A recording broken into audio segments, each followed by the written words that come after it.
quando, desde o início, cada departamento, então, cada vice, né, teria a oportunidade de poder conversar com os pastores, quando essa data foi proposta, pensamos, né, se iríamos falar de forma específica do departamento, das atividades, ou um assunto específico.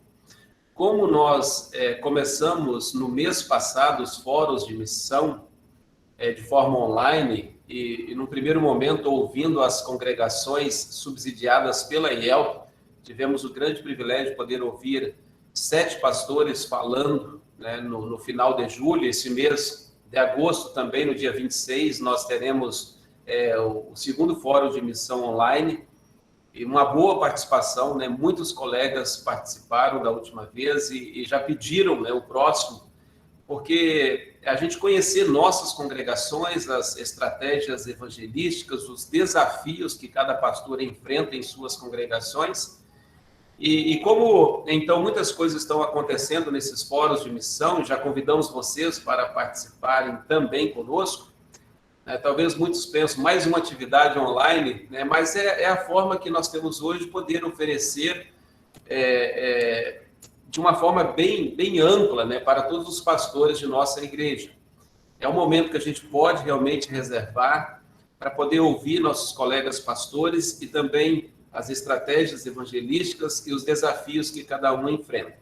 Começamos com as congregações subsidiadas, mas a ideia é nós continuarmos com esses fóruns, né? A gente vai convidando pastores e assim a gente poder ouvir, se não todos, mas quase todos os pastores da nossa querida IELB. Então, hoje, nós vamos ter um assunto específico, né, que será até a fala do nosso grande amigo, colega pastor Samuel, que vai falar sobre uma abordagem holística luterana às missões no século XXI. Pastor Igor, no início, né, já disse aí, eu só estou participando hoje para saber o que é holística, né, o que essa palavra significa. Realmente não é uma palavra tão falada, né? O pastor Samuel mesmo já disse, talvez nas nossas conversas, né, pastor Samuel, talvez é algo que já foi falado dentro da igreja, mas que vai trazer novamente esse assunto que é tão importante para todos nós. Eu tenho conversado com vários pastores aí sobre as estratégias evangelísticas, a IELB, né, na missão também, algo específico dentro do departamento de expansão missionária. Então, achamos por bem trazer esse assunto para todos vocês nesta manhã. E antes de nós realmente darmos uma introdução e passar a fala ao pastor Samuel, eu convido todos vocês para nós falarmos com Deus em oração. Gracioso Deus e amado Pai Celestial, graças te damos por todas as bênçãos derramadas em nossas vidas. Obrigado por tão grande amor para conosco. Obrigado por esta manhã tão especial, tão maravilhosa, que temos o grande privilégio de conversar assuntos relevantes ao teu reino, à tua igreja, especialmente a nós, pastores. Muito obrigado porque nos chamaste para esta sublime missão. Pedimos sabedoria lá do alto em tudo o que nós realizarmos, e o que realizarmos que seja para a tua honra, para a tua glória. Abençoe de forma especial o pastor Samuel, que irá nos dirigir a palavra, dê a ele sabedoria, e que ele realmente possa passar este assunto tão importante para a tua igreja, para nós, e que possamos também poder compreender e colocar em prática no nosso dia a dia como pastores da tua igreja.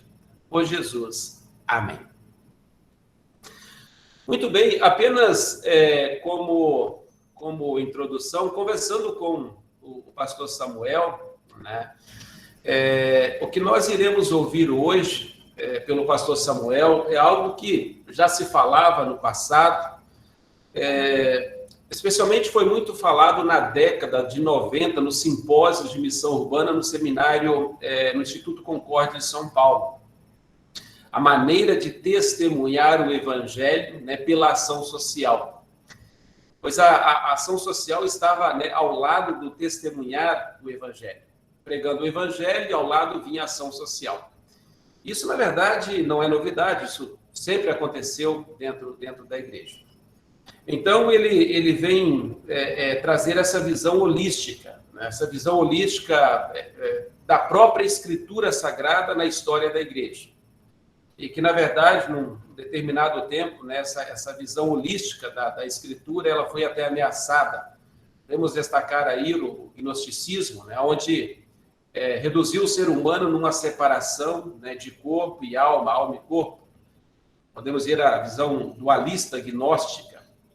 Então, hoje nós teremos uma reflexão na maneira de pensar, né, conforme o pastor Samuel disse para mim, maneira de pensar da visão holística pela Escritura Sagrada. Uma abordagem holística da própria Escritura. Então, o entendimento holístico, que nós, né, somos seres holísticos, que não somos apenas corpo ou apenas alma, somos corpo e alma. E vai trazer também os aspectos relacionais, interpessoais, e qual a implicação disso na prática.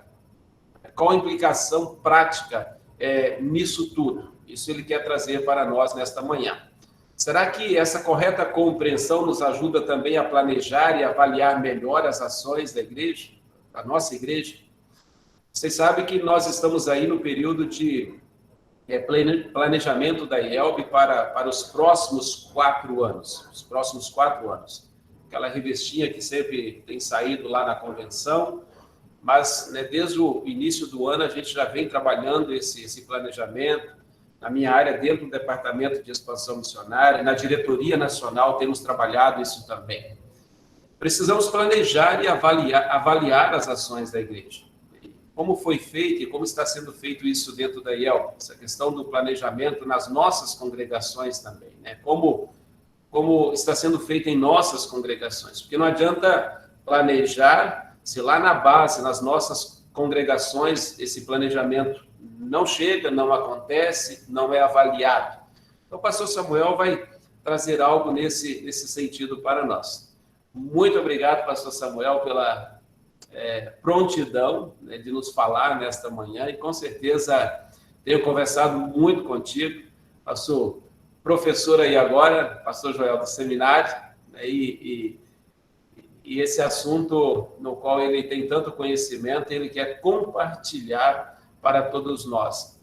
Com certeza ele vai falar isso, muito mais para um breve período de tempo, né, pastor Samuel? Muito mais. Mas ele vai trazer aí um apanhado, né, desse assunto para nós. Que Deus abençoe, né, no proferir de suas palavras. Passo para ti nesse momento. Bom dia a todos. Conseguem me ouvir? Sim? Sim, bem claro. Então tá bom. É uma alegria estar aqui com vocês, eu agradeço o convite, e quando o pastor Éder disse assim que tem muito mais, eu digo assim, tem muito mais sobre o conteúdo, não que o meu conhecimento é muito mais. Eu tenho estudado isso não há muito tempo, e eu vejo rostos aqui na tela de pessoas que não só estudam isso há um bom tempo, mas que têm praticado isso na nossa igreja, algumas coisas que eu vou falar há muitos anos. E eu já conversei com muitos que estão aqui sobre assuntos desse tipo e já aprendi muito em diálogos entre colegas pastores. Antes de entrar no tópico, eu queria rapidamente me apresentar. Eu sou Samuel Furman, sou natural, eu não sei o que eu digo. Alguém disse assim, Samuel, diz que você é natural da Grande Canguçu, que fica melhor. Eu sou natural de Pelotas. Alguém já perguntou aí se eu tenho familiares em Solidez. Tenho sim, meu avô é de Solidez, meu pai é de Solidez, eu nasci em Pelotas. Eu estou aqui em São Paulo há 4 anos, quando recebi um chamado para a Congregação da Paz de Interlagos. Fui pastor também em Santa Cruz do Sul, terra do pastor Carlos Vintle, vejo ele que está acompanhando aqui agora. Eu fui pastor de familiares dele lá em Santa Cruz, né? Foi um período curto, era um chamado de tempo determinado. Depois eu entrei em licença para estudar, pude estudar um tempo, e aí depois tive a bênção de receber um chamado novamente, voltar ao ministério, e estou na Congregação da Paz de Interlagos, então, por esses 4 anos. Eu sou marido da Vivian, pai da Lívia e da Larissa. Larissa não nasceu ainda. Ela vai nascer agora, no fim desse mês. Eu estou sempre assim por estes dias, né? Eu saio de casa e eu estou com o celular ligado. Eu paro num semáforo até e eu olho se tem alguma mensagem, porque fizemos um ultrassom, minha filha já está prontinha para nascer, está encaixada, como se diz, e estamos nessa expectativa muito gostosa para o pai, né? Para a mãe, nem tanto, né? Mas é isso aí, este é aquele que se dirige a vocês, Samuel, pastor aqui em Interlagos, e com essas pessoas em sua família, né, pessoas que eu cuido e eu diria assim, a minha esposa, minhas filhas, eu tenho um chamado para com elas também, além desse chamado para com o ministério. Mas é isso, gente, como o pastor Edre bem falou, o que eu trago hoje não é novidade para a nossa igreja, embora alguns termos podem parecer novos, né? O máximo de dificuldade, talvez, nessas partes em que não é novidade, é esclarecer alguns termos, né? Alguém brincou que queria saber o significado da palavra holístico ou holística, né? E o pastor Éder já disse muito bem. É uma ideia de algo que é integral, como um todo. Olhar o ser humano de maneira holística é, como ele bem disse, não fragmentar quem é o ser humano, né? O ser humano ele foi criado como tendo o espírito, como tendo corpo e como uma coisa só. E a gente sabe que o pecado, a realidade do pecado trouxe a realidade da morte, que vai causar a divisão, né? Essa divisão. E a promessa cristã não é, a principal promessa não é de ter almas no céu, mas a principal promessa é a ressurreição, né? O corpo e alma novamente unidos. E essa é a ideia do holístico, né, que eu tento trazer para vocês hoje. Então, o que a gente vai fazer nesse bate-papo aqui, espero que seja algo tranquilo para vocês, não tão maçante, né, porque talvez vão ter algumas informações que vocês já conhecem, mas ainda assim são importantes que eu repita. Mas então, para tentar não ser tão maçante, eu vou tentar seguir 4 partes, assim, de maneira breve em cada uma delas. Primeira parte, eu quero oferecer um pequeno panorama do que seria a abordagem holística, e aí quero olhar com vocês para as escrituras, e depois, né, de olhar para as escrituras, algo muito breve, né, na verdade eu vou pressupor várias coisas aqui, vou mencionar algumas coisas e pressupor o entendimento comum que nós temos, né, sobre o ser humano, sobre como Jesus realizou a sua obra, e como a igreja no Novo Testamento realizava a sua obra. E logo em seguida eu quero falar um pouquinho sobre empecilhos ou barreiras à abordagem holística, né? Coisas que aconteceram na história da igreja que talvez limitaram a visão da igreja da sua própria tarefa. Eu vou ser, assim, não arbitrário, porém vou pular momentos, assim, longos períodos históricos apenas para dar destaque àqueles aspectos que talvez, de alguma forma, podem nos influenciar negativamente, né? Limitando a nossa visão da missão da igreja, né? E depois ainda quero falar de um outro elemento que não é tão enfatizado quando se fala em missão holística, né? O aspecto interpessoal, os relacionamentos humanos dentro da missão. E, por fim, tentar mostrar como que isso pode ser aplicado de maneira prática na vida da igreja. Mas vamos lá. Eu gosto quando eu apresento, assim, eu gosto de usar uma maneira em que vai exigir um pouquinho de vocês. Vocês talvez vão ter que mudar o layout de vocês, se vocês conseguem. Vocês estão vendo a minha apresentação? Conseguem visualizar o que eu tenho na tela? Quando eu disse que talvez teriam que mudar o layout, seria simplesmente dar destaque àquela imagem onde eu apareço. Não sei se alguém abriu o microfone, alguém quer falar? Sim, eu queria dizer, basta clicar naquele pin ali, fixar o Samuel na tela, daí fixa a sua imagem com a apresentação.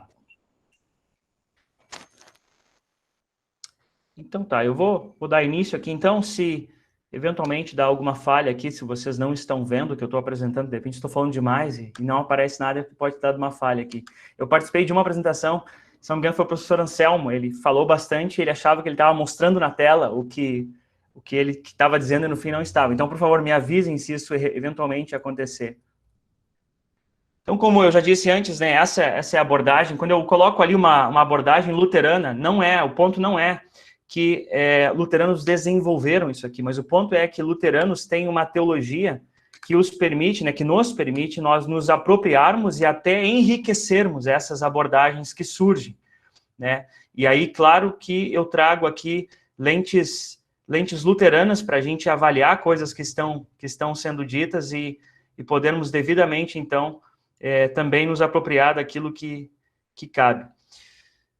Indo adiante, então, panorama da abordagem holística a partir das escrituras. Bom, antes de mencionar alguns pouquíssimos textos, 2 apenas que eu escolhi, eu queria simplesmente dizer o seguinte, que quando nós olhamos para o Antigo Testamento, nós percebemos, por exemplo, que em Deuteronômio 24, do versículo 18 ao 22, ali é um exemplo, a gente percebe que no discurso dado ao povo é lembrado do resgate no Egito, e aí logo em seguida fala sobre a colheita. E durante a colheita, então, é para não se preocupar com algumas coisas que poderiam ficar para trás, ou mais nos cantos da plantação, tais como oliveiras, uvas, espigas, para quê? Para que órfãos, estrangeiros e viúvas pudessem ter o que colher. E quando termina essa parte, fala de novo do resgate no Egito, tentando mostrar para o povo de Deus que o povo de Deus, ele age em misericórdia em direção aos necessitados. Mas isso não quer dizer que é essa ação que vai constituir a origem ou a causa da relação do povo com Deus. A relação do povo com Deus se dá a partir daquilo que Deus faz, daquilo que ele promete, no qual o povo se apega em confiança.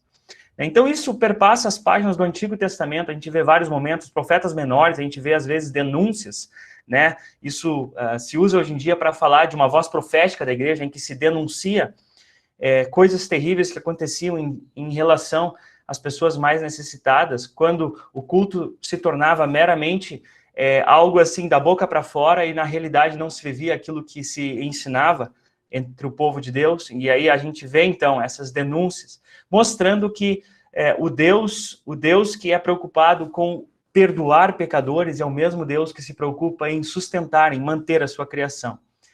No Novo Testamento, a gente sabe também que no início do Evangelho de João, a gente sabe que o verbo, né, Jesus, o Deus Filho se fez carne, e depois, capítulo 1, versículo 14, habitou entre nós cheio de graça e cheio de verdade. E esse habitar de graça e verdade, a gente sabe, é um habitar entre nós que realiza a obra da salvação, mas não deixa de atender, de servir as pessoas. E Jesus mesmo fala para os seguidores dele, para os discípulos, que era preciso que houvesse o serviço em direção às pessoas. Aliás, eu observo aqui, só para que fique claro, essa apresentação não é sobre ação social, viu, gente? É uma apresentação sobre, eu diria até assim, num certo sentido, ser igreja, pressupondo essa visão holística do ser humano das Escrituras, tá bom? Mas vamos lá. O panorama da abordagem holística a partir da Escritura.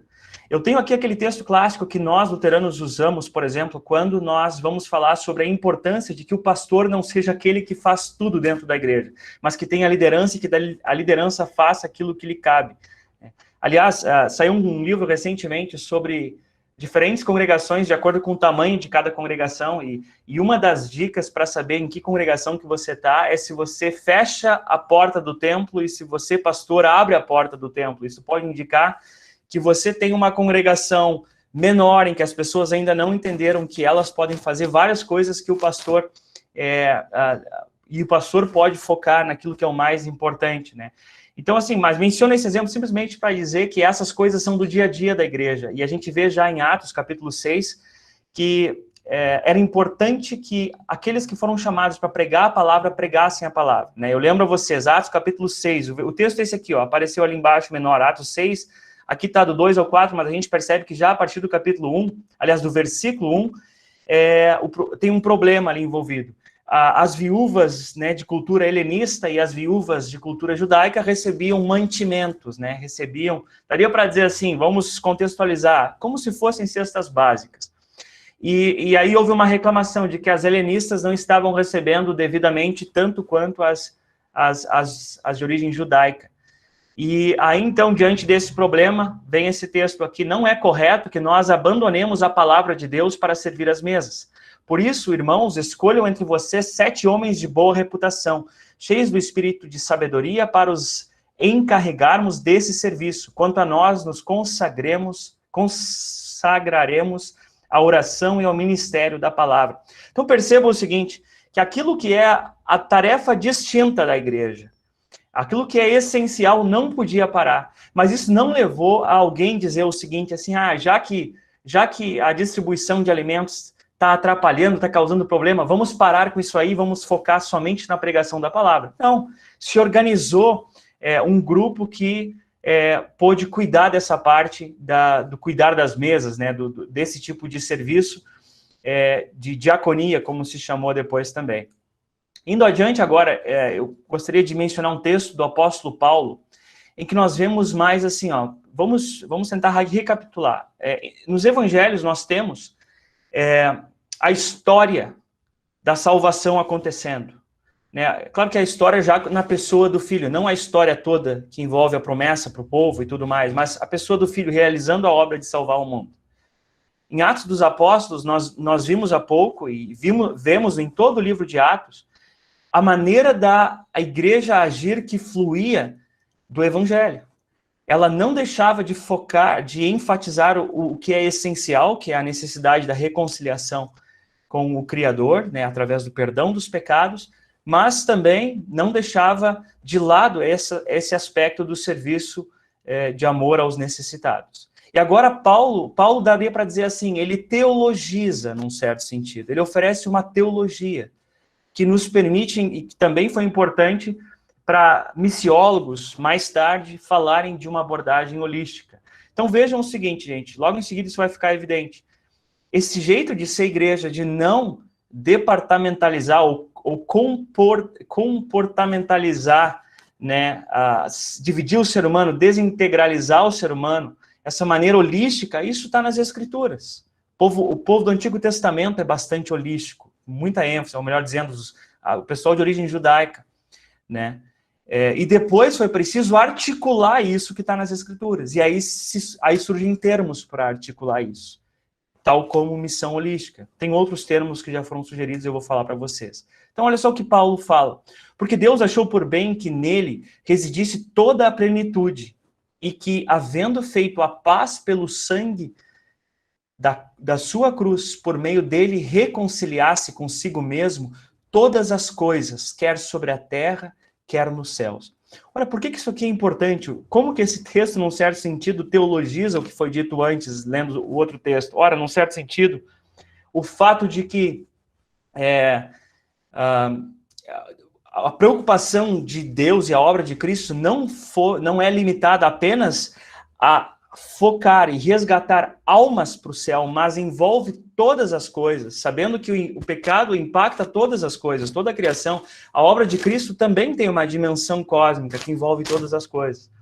Poderíamos nós, então, simplesmente dizer que não tem importância nenhuma a igreja atender necessidades físicas das pessoas, né? É óbvio que a partir dessa lógica não tem por que alguém querer defender isso. Vejam bem, gente, isso não quer dizer, entendam bem, eu gosto muito de dizer o que não está se dizendo para que não haja mal-entendidos. A ação social não pode ser uma mera agenda. Eu acredito que tem lugares que talvez não tenham uma necessidade na congregação, mas talvez tenha uma potencialidade na congregação de ajudar outros. Ou então, não se vive perto de uma localidade onde há esse tipo de necessidade. E a gente não precisa criar um problema onde o problema não tem. Mas o ponto é não limitarmos a nossa visão de quem é o ser humano e também da abrangência da obra de Cristo. Ainda há poucos dias eu conversava com um especialista no livro de Lucas e Atos, né? Lucas escreveu Lucas e Atos, e eu perguntei para esse especialista, né, como é que ele entendia aquele texto de Lucas, capítulo 4, onde fala de Jesus vindo libertar os cativos e tudo mais. E perguntei isso porque a gente sabe que tem teologias que se apropriam desse texto, isola ele de outros textos, e aí, de repente, a ação da igreja vira mero ativismo social e engajamento político. Aí ele disse assim, não, uma maneira luterana de entender esse texto, né, junto com o livro de Atos, é entender o seguinte, que em Atos, para Lucas, o reino de Deus é inaugurado em Cristo, é claro que não de forma plena ainda, mas de modo que a vida da igreja é uma vida que dá sinais da amplitude desse reino, quer dizer, esse reino envolve não só o espírito, mas o todo da pessoa, o corpo humano também, né, as relações entre as pessoas e tudo mais, e isso se reflete no livro de Atos. A ação da igreja, então, dá testemunho dessa abrangência do reino de Deus. Mas indo adiante, então, meus irmãos, aliás, eu não tinha colocado texto, né? Colossenses 1, 19 e 20, esse texto que eu li. Indo adiante agora, o que seria, então, como se articulou isso na história da igreja mais recente? Eu gosto de destacar, assim como o pastor Éder bem falou, que isso não é novidade, né? Pessoas que articularam isso depois da Segunda Guerra, isso que eu vou apresentar agora, sempre reconheceram que isso não é uma invenção, isso fez parte da história da igreja, às vezes com mais ênfase e outras com menos ênfase. Eu, particularmente, quando olho para a história da IELB, eu vejo isso muito forte, que os nossos antecessores aí na fé, os pastores, missionários, eles ajudavam aqueles imigrantes chegando no Brasil, e eles, obviamente, que que tinham clareza quanto àquilo que ninguém mais faria, que é pregar o evangelho do perdão, com lei e evangelho. Ao mesmo tempo, eles não deixavam aquelas pessoas, talvez, que não falavam português, perdidas ali sem orientação nenhuma. Há descrições, por exemplo, da chegada, onde era daria para dizer assim, a porta de entrada no Brasil, que era o Porto do Rio de Janeiro. Lá tinha pastores que iam fazer oração com aqueles alemães chegando ao Brasil e iam dizer para eles, se vocês vão para o sul, lá em Porto Alegre vai ter um outro pastor. E não se preocupem, onde vocês vão, vai se dar um jeito de ter uma escola para os filhos de vocês. Então, notem que essa missão que foi feita no passado, ela também compreendeu esses outros aspectos, as outras necessidades humanas, né? Sem contar que isso também foi colocado a serviço do evangelho, né? Lembrando que escolas serviram também para o ensino do catecismo, né, naquela época.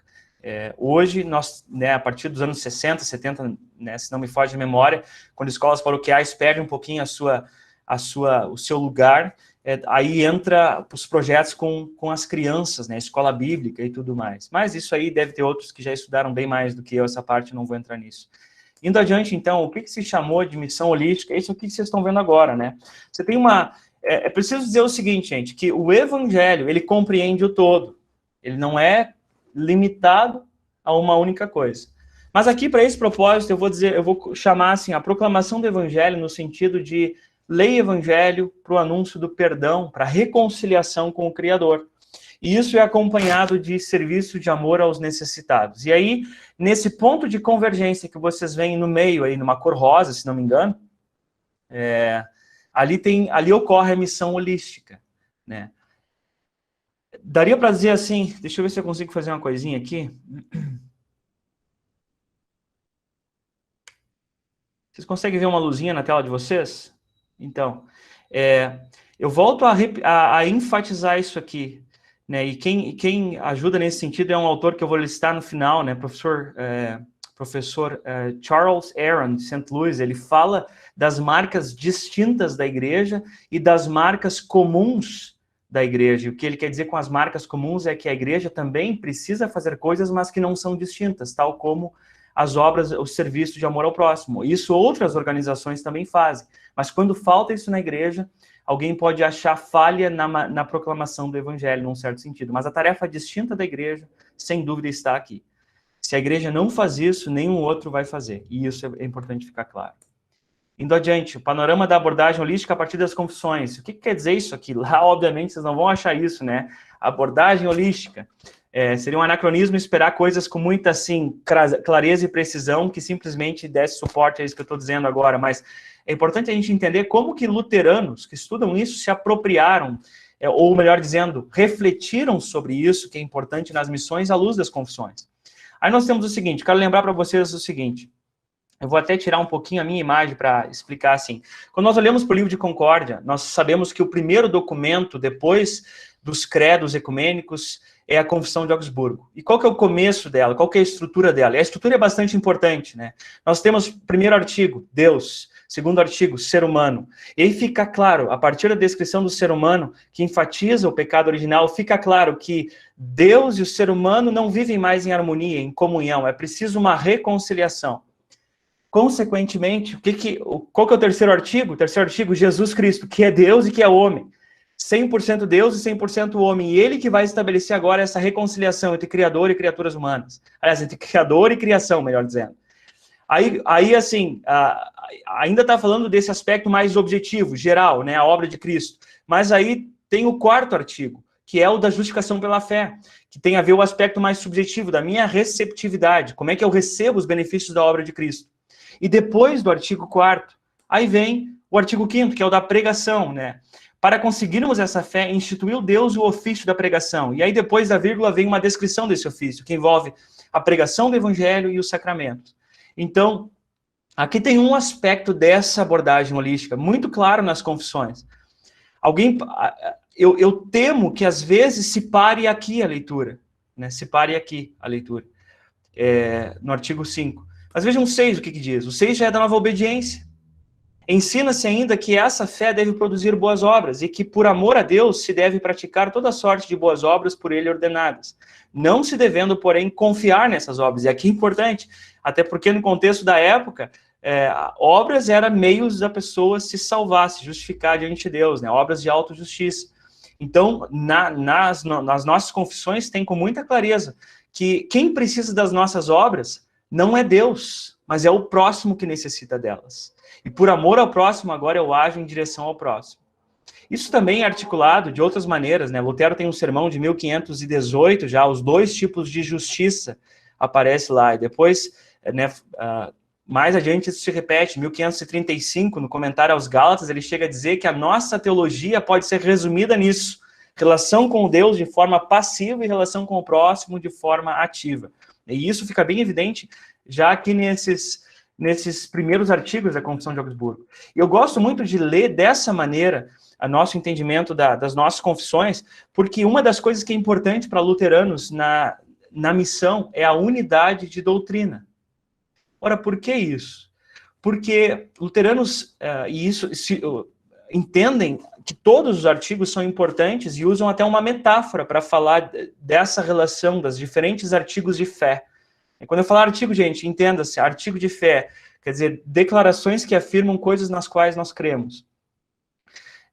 E qual que é a metáfora? A metáfora do corpo. O professor Robert Kolb chega a dizer no livro dele, The Christian Faith, que o corpo humano ele é formado de alguns elementos vitais e outros não vitais, mas ainda importantes. Ele fala do coração e fala do cérebro, fala dos rins e do pulmão. Ele diz assim, o corpo humano pode funcionar com um rim apenas, mas a ausência de um rim vai sobrecarregar o outro rim, o que vai atrapalhar a filtragem do sangue, e, consequentemente, pode causar um outro problema, pode requerer um remédio, tomando remédio pode causar um problema no coração, e assim vai somando. Tudo isso para dizer o quê? Que se a gente se torna, eu diria assim, pessoas que customizam as nossas leituras, das confissões, por exemplo, principalmente das escrituras e também das confissões, a gente, de repente, vai ter um coração batendo bem, mas, de repente, só um rim funcionando. E aí isso pode causar um impacto nos outros aspectos importantes do corpo da doutrina, como se diz. Dito isso, gente, entendo eu, né, e podemos debater isso no final, mas entendo eu que é um entendimento sadio luterano. Então, olhar para a tarefa da igreja, que já foi chamada de missão holística ou testemunho holístico, né, recentemente se usou testemunho holístico numa edição de uma revista lá de St. Louis, cuja edição foi toda sobre esse tópico, né? Se chamou então de testemunho holístico, mas independente de como nós vamos chamar, eu entendo que é algo sadio, bíblico luterano, a gente ter esse entendimento, que preserva aquilo que é essencial, sem deixar de lado aquilo que é importante. Agora, barreiras ao testemunho holístico da igreja. Eu vou usar intercaladamente, né, testemunho ou missão aqui, entenda-se isso que eu expliquei há pouco. Quais que seriam as barreiras ao testemunho? Aqui é a parte que eu falei que eu quero mencionar diferentes aspectos da história da igreja. E eu escolhi estes porque estes continuam marcando, fazendo presença sempre de novo, na minha opinião. Uma visão dualista gnóstica do ser humano. O pastor Éder comentou isso. Da onde que vem isso? Isso vem do gnosticismo. Lembrando que o gnosticismo é aquele entendimento muito misturado com filosofia platônica, que resulta numa visão de salvação como o escape, o escapar da esfera material. E como é que se alcança essa salvação, esse escapismo da matéria, da esfera material, através de um conhecimento especial que só alguns receberiam? Pastor Samuel. Oi. O senhor pretende agora projetar a... sim. Pronto? Desculpem, gente, desculpem. Ok. Beleza. Ainda bem que eu avisei antes, senão eu ia falar... Então, eu li aqui, eu não sei se vocês pegaram isso aqui, né? Eu li os artigos da confissão, e agora cheguei nessa parte aqui. Vamos lá, a visão dualista gnóstica do ser humano. Eu dizia que ela tem um entendimento de salvação como um escape, uma fuga da esfera material. Ora, por que isso? A gente sabe que no platonismo, a matéria é inferior, né, ao mundo lá de cima, como se diz, mundo das formas e do intelecto. Ora, no gnosticismo, a matéria fica até algo como sendo má.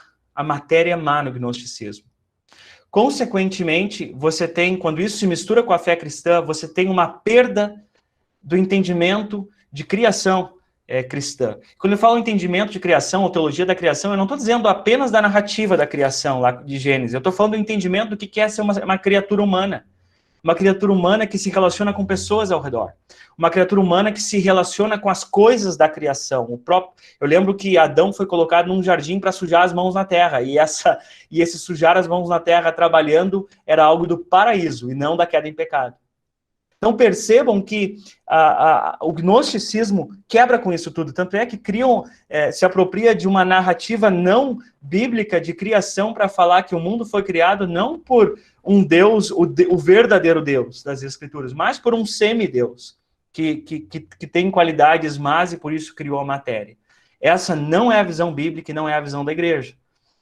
A gente pode discutir se isso influencia a gente hoje. Tem um livro escrito por um teólogo presbiteriano chamado Philip Lee. Ele escreve um livro com o título Against the Protestant Gnostics, que é contra os protestantes gnósticos. Lembrando que a obra que combate o gnosticismo de um pai da igreja, né, de Irineu, é contra os hereges. E esse livro agora, escrito há pouco tempo, há 30 anos, é contra os protestantes gnósticos. E ele diz o seguinte: infelizmente, há muitas igrejas protestantes que funcionam como gnósticos. Não são gnósticos, mas é uma espécie de um gnosticismo funcional, porque não levam em consideração a realidade concreta da criação dentro da qual Deus nos coloca para servir, para viver, e às vezes fazem da esperança cristã um escape da realidade material, uma esperança apenas de ter almas no céu, e ao mesmo tempo vê o meio para alcançar isso, um conhecimento especial que só poucos têm acesso, ao qual só poucos têm acesso. Ele critica muito os presbiterianos quando escreve esse livro. Ainda assim, acho que é bastante informativo para todas as denominações. Outra coisa, bem mais tardiamente, né? Por exemplo, a estatização das obras de misericórdia. A gente sabe que nos primeiros 300 anos da igreja cristã, muitas coisas aconteciam de forma bastante espontânea na vida da igreja, incluindo as obras de misericórdia. E depois começa um processo de estatização. O cristianismo, a partir de 2013, com o Edito de Milão, antes do Edito de Milão, era uma igreja perseguida, era uma religião perseguida, uma fé perseguida. A partir de 2013, ele passa de uma religião aceitável para depois, até o final do século, sob outro imperador já, como a única religião permitida. E isso muda a ação da igreja, num certo sentido, porque passa que o Estado realiza várias coisas. Não quer dizer que isso é necessariamente ruim, me entendam bem, mas isso vai mudar a maneira da igreja encarar a sua ação. Isso tem muita influência nas missões diretamente, propriamente ditas, quando passaram a ser entendidas como domínio militar, muitas vezes, ou expansão militar. Né? Mas isso fica para um tópico, missão e colonialismo, quem sabe em algum determinado momento, porque isso vai servir de modelo para a missão colonialista mais tarde, no período moderno. Outra coisa muito forte, penso que isso aqui é o que mais... aliás, essa questão da estatização, né?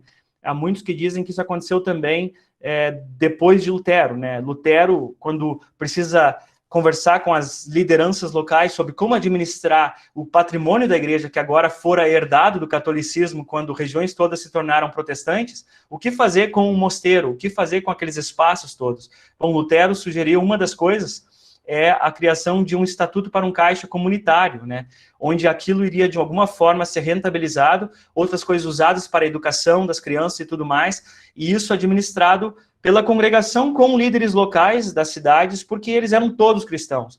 Mas mais tarde o que acontece é que o Estado toma conta fazendo aquilo, e as congregações em si, como algo que era da responsabilidade delas, no entendimento de Lutero, deixam de fazer aquilo, num certo sentido. Hoje, muitas vezes se diz, isso é a função do Estado. Eu acho que é verdade, no aspecto de assistência social, em que você tem direitos envolvidos. Bom, aí é coisa do Estado, né? A igreja não responde a um direito de uma pessoa, a igreja expressa obras de misericórdia e de amor ao próximo. Mas vamos adiante. O terceiro que eu coloquei aqui para vocês é o medo de cair no evangelho social. Isso é muito importante a gente comentar hoje. Quem é o grande nome desse evangelho social é o Rauschenbusch, que foi pastor em Nova York, na cidade de Nova York, próximo daquela região que é hoje, se não me engano, o Queens, né, em Nova York. E o que ele viu lá? Ele era um pastor batista, o que ele viu lá? Ora, ele viu o impacto da Revolução Industrial, melhor dizendo, do capitalismo industrial ali na cidade, nas comunidades mais pobres. Ele foi chamado para pastorear as comunidades daquelas localidades. Então, ele viu muita coisa terrível praticada por pessoas que nos domingos estavam nos cultos, ouvindo a palavra de Deus entre os presbiterianos, né, presbiterianos e batistas. E aí, então, ele começa a escrever contra uma atitude de indiferença ao sofrimento alheio. E se alguém quiser ter uma ideia do que foi Nova York no final do século XIX, pode olhar um seriado chamado O Alienista. É um seriado que parece que tem coisas ocultas envolvidas, mas, bom, não vou soltar spoiler aqui, mas o ponto é que mostra a realidade de imigrantes, de adolescentes que precisavam se prostituir para se alimentar, né? Não tinham comida, uma situação terrível. E o problema é que a igreja era completamente indiferente, a congregação dele estava sendo indiferente. E aí ele começa a escrever e acaba caindo no que se chamou de evangelho social. Uma certa realização do reino de Deus na Terra, com forte viés, assim, uma leitura sociológica muito forte, influenciada por lentes marxistas. E sobre isso já se escreveu bastante na igreja, mas o medo de cair no evangelho social causou barreiras para o testemunho holístico. Se alguém tem curiosidade sobre isso, leia, por exemplo, alguma obra, né, por curiosidade, a gente não concorda com muita coisa, mas por curiosidade, da Missão Integral. A Missão Integral, no Brasil, tomou um viés bastante político, mas na origem dela, você tem teólogos que dizem assim, não queremos ser como os teólogos da libertação, que não consideram a Bíblia a palavra de Deus. Para nós, a Bíblia é a palavra de Deus, né, teólogos reformados. E aí eles dizem assim, mas não vamos fazer como muitos missionários que vêm para a América Latina e para evitar o evangelho social, são totalmente indiferentes à realidade das pessoas ao redor, né? E aí acabam muitas vezes ensinando a maneira americana de vida como modelo de vida cristã, indiferentes à realidade social. E aí esses missiólogos vão dizer assim, por medo de um problema, acabam caindo num outro problema, que é uma missão como resgate da alma para o céu, né? E assim, gente, isso foi muito forte depois da Segunda Guerra, quando se questionou a legitimidade da ação da igreja no mundo. Eu vou falar sobre isso daqui a pouco, sobre como a igreja deve agir. E era um período também de Guerra Fria, em que tudo o que se fazia de cuidar dos mais necessitados era entendido como comunismo. E aí se deixou de lado algo que é cuidar dos necessitados, por medo de cair em problemas que surgiram na história da igreja. Espero que estou me fazendo entender bem aqui, gente. Não é entrar numa questão política, mas é mostrar como que, às vezes, uma postura reacionária da parte da igreja pode resultar num outro problema que limita a ação da igreja.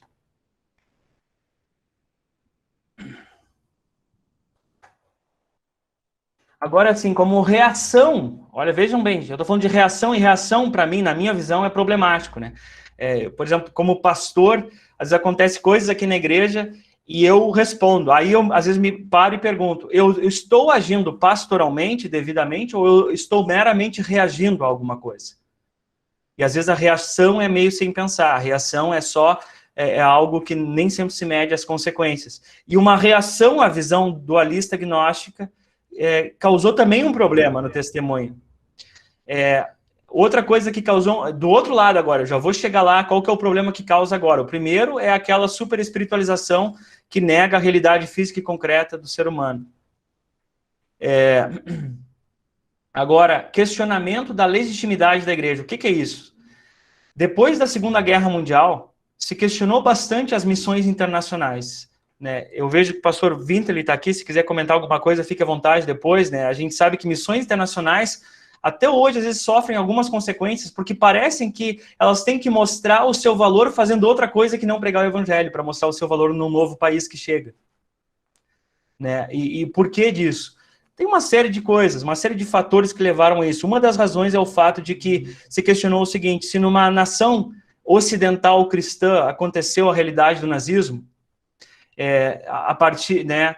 Isso quer dizer o quê? Que igrejas ocidentais não têm muito a trazer para nós. Vejam bem, isso é a crítica que foi feita, gente. Nós, obviamente, vamos debater isso aí e discordar de várias coisas. E aí se criou uma visão secularista da igreja.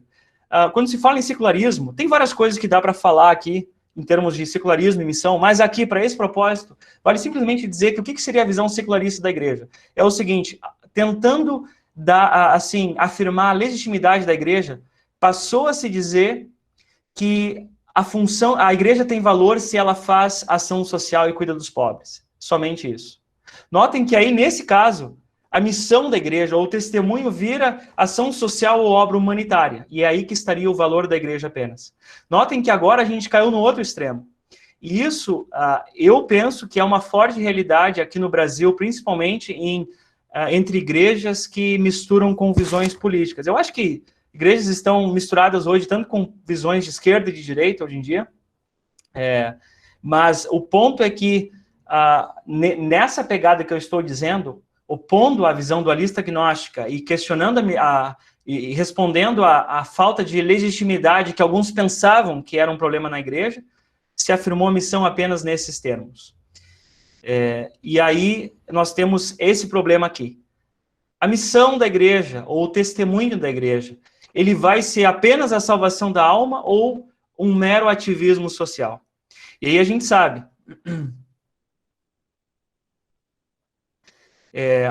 Alguém está comentando, eu vejo que vocês comentam algumas coisas, a gente pode ir nos comentários depois, eu só vou seguir o raciocínio aqui, mas eu vi que tem comentários muito bons entrando aí. Vejam bem, o problema, aqui a gente está o problema, a gente criou a divisão, aqui perdemos a visão holística, ou o ser humano, o problema do ser humano é quem tem essa alma, uma alma perdida, que precisa ser levada para o céu, ou o problema do ser humano é a questão do social. O debate aqui gira em torno do seguinte: muitos abandonam, por exemplo, a tradição da igreja simplesmente porque ela é uma tradição ocidental, que envolve a Europa, Hemisfério Norte, Estados Unidos, e outros vão dizer, então, que não tem valor nenhum a gente olhar para essa realidade social, porque a verdadeira tradição é ligada com a salvação de alma das pessoas, a tradição de cura da alma e tudo mais. Uma das críticas feitas àqueles que caem aqui, ó, vou colocar de novo o quadrinho aqui, vamos ver se dá certo. Aqueles que caem aqui, salvação da alma, uma crítica a esses é o seguinte: olha, vocês importam uma teologia europeia que só se preocupa com questões da existência da alma, e vocês não olham para a realidade ao redor. Quem cai aqui recebe aquela crítica óbvia que vocês transformaram o evangelho em mero ativismo social. Claro que a gente quer superar isso aí. E aí vem uma reafirmação da abordagem holística da igreja. Em 1974, começa o movimento de Lausanne, né, que integrava vários líderes de diferentes denominações, refletindo sobre a missão, liderados por reformados, e eles vão afirmar isso aqui, em 1974, essa articulação.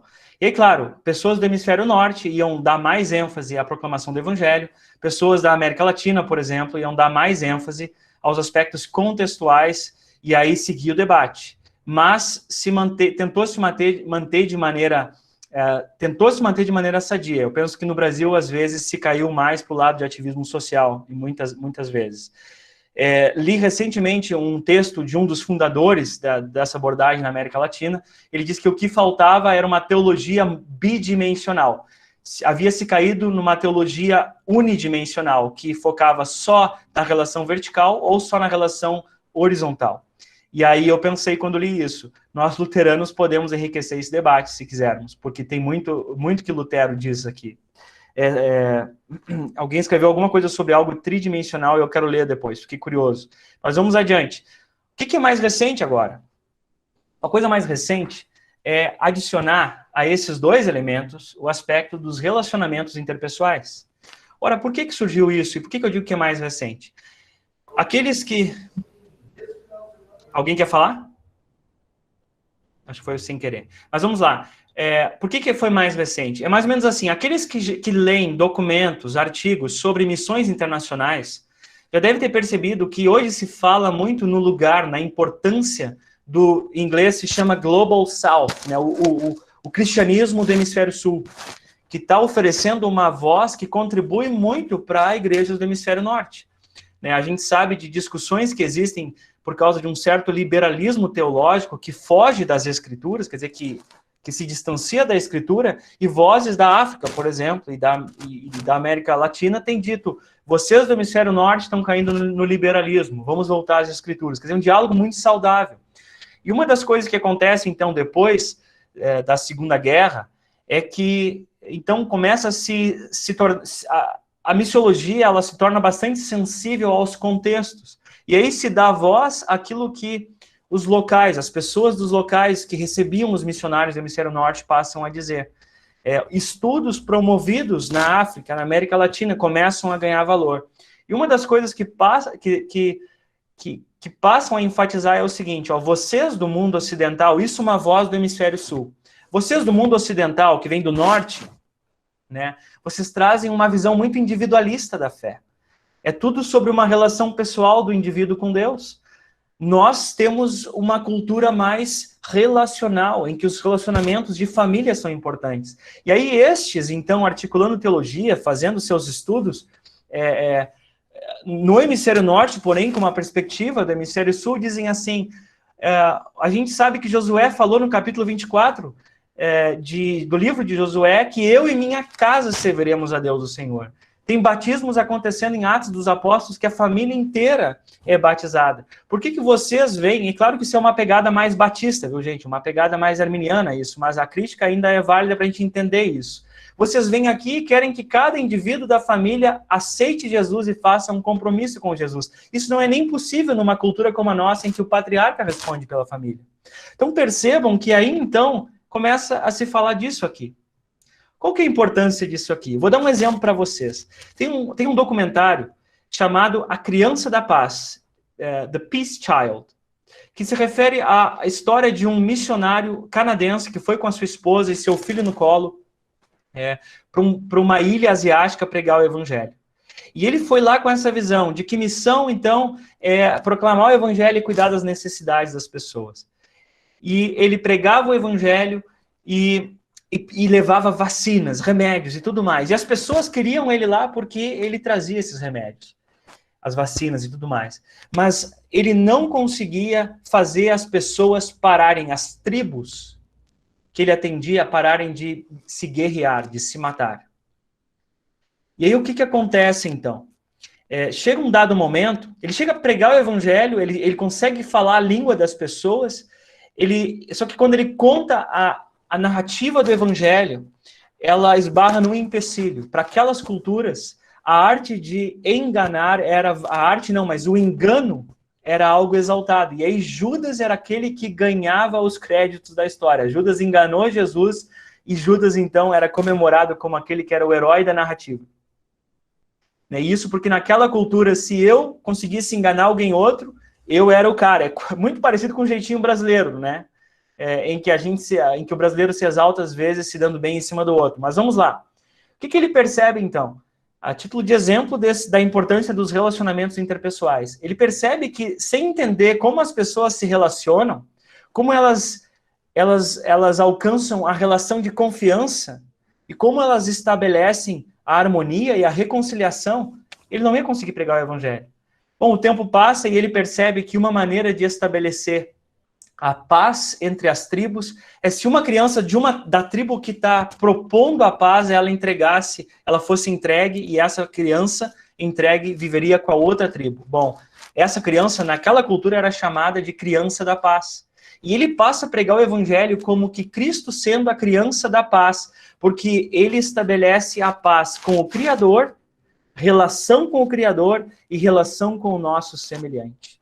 Então percebam a importância de entender a maneira das pessoas se relacionarem para que o evangelho possa chegar de uma maneira em que as pessoas ouçam, compreendam e confiem naquilo que elas estão ouvindo, no sentido assim, elas só vão dar ouvidos para aqueles em quem elas confiam. E para isso a pessoa precisa aprender a se relacionar naquela nova cultura. Como é que luteranos depois incorporaram isso no seu entendimento de missiologia? Li isso ainda essa semana, um artigo do professor Detlef Schulz, que aborda o conceito de convivência na missão. Missão envolve convivência, é dito por um autor, um missiólogo. E aí, quando ele apresenta para luteranos, Detlef Schulz é o professor de missiologia de Fort Wayne, para aqueles que talvez não conheçam. Ele diz assim, vamos olhar para o nosso primeiro artigo do credo. Creio que Deus criou a mim e a todas as criaturas e me deu corpo e alma, olhos, ouvidos e todos os membros, razão e todos os sentidos e ainda os conserva. Além disso, me dá vestes, calçados, comida e bebida, casa e lar, esposa e filhos, gados e tudo mais. Vejam bem, coisas físicas, materiais que nós precisamos para a nossa vida física são compreendidas no entendimento do primeiro artigo e pelo qual nós damos graças. E até as nossas relações mais básicas na família. E a gente pode expandir isso, relações de vizinhança e outras, são coisas boas da boa criação de Deus. Consequentemente, isso aqui é uma maneira luterana, então, de afirmar que tem valor a gente valorizar os relacionamentos interpessoais também nas ações da igreja, com as pessoas ao redor, com o mundo, e não só entre os irmãos em Cristo. E agora, gente, vamos a uma parte mais prática disso que eu estou falando, tá? Como eu disse, talvez seria meio massivo. Antes de ir para essa parte, eu vou tentar identificar alguns comentários aí que surgiram. Se eu achar que requerem algum comentário meu, ou simplesmente... Isso, Pastor Romulo está dizendo que Don Richardson é o autor do Fator Melquisedeque, uma obra, né? E esse é aquele a quem eu me referi antes sobre o livro A Criança da Paz. Aí aqui, alguém está dizendo que leu esse livro, né? Alguém da Diretoria Nacional está dizendo Totem da Paz em português. Muito obrigado. Pastor Joel. Ah, tá. O pastor Joel está dizendo, então, leu esse livro, o nome ficou Totem da Paz. Muito obrigado, pastor Joel. O pastor Leandro está destacando, o documentário é muito bom. O pastor Leandro colocou o link do filme, ele tem um filme baseado neste livro, ele colocou o link e o filme está disponível no YouTube, tem cerca de 25 minutos o filme. Uhum. E aí depois o pastor Leandro ainda fala de sermos tridimensionais, envolvendo corpo, mente e alma. Bem lembrado, né? Esse aspecto também. Aí tem alguns exemplos bíblicos que o pessoal dá.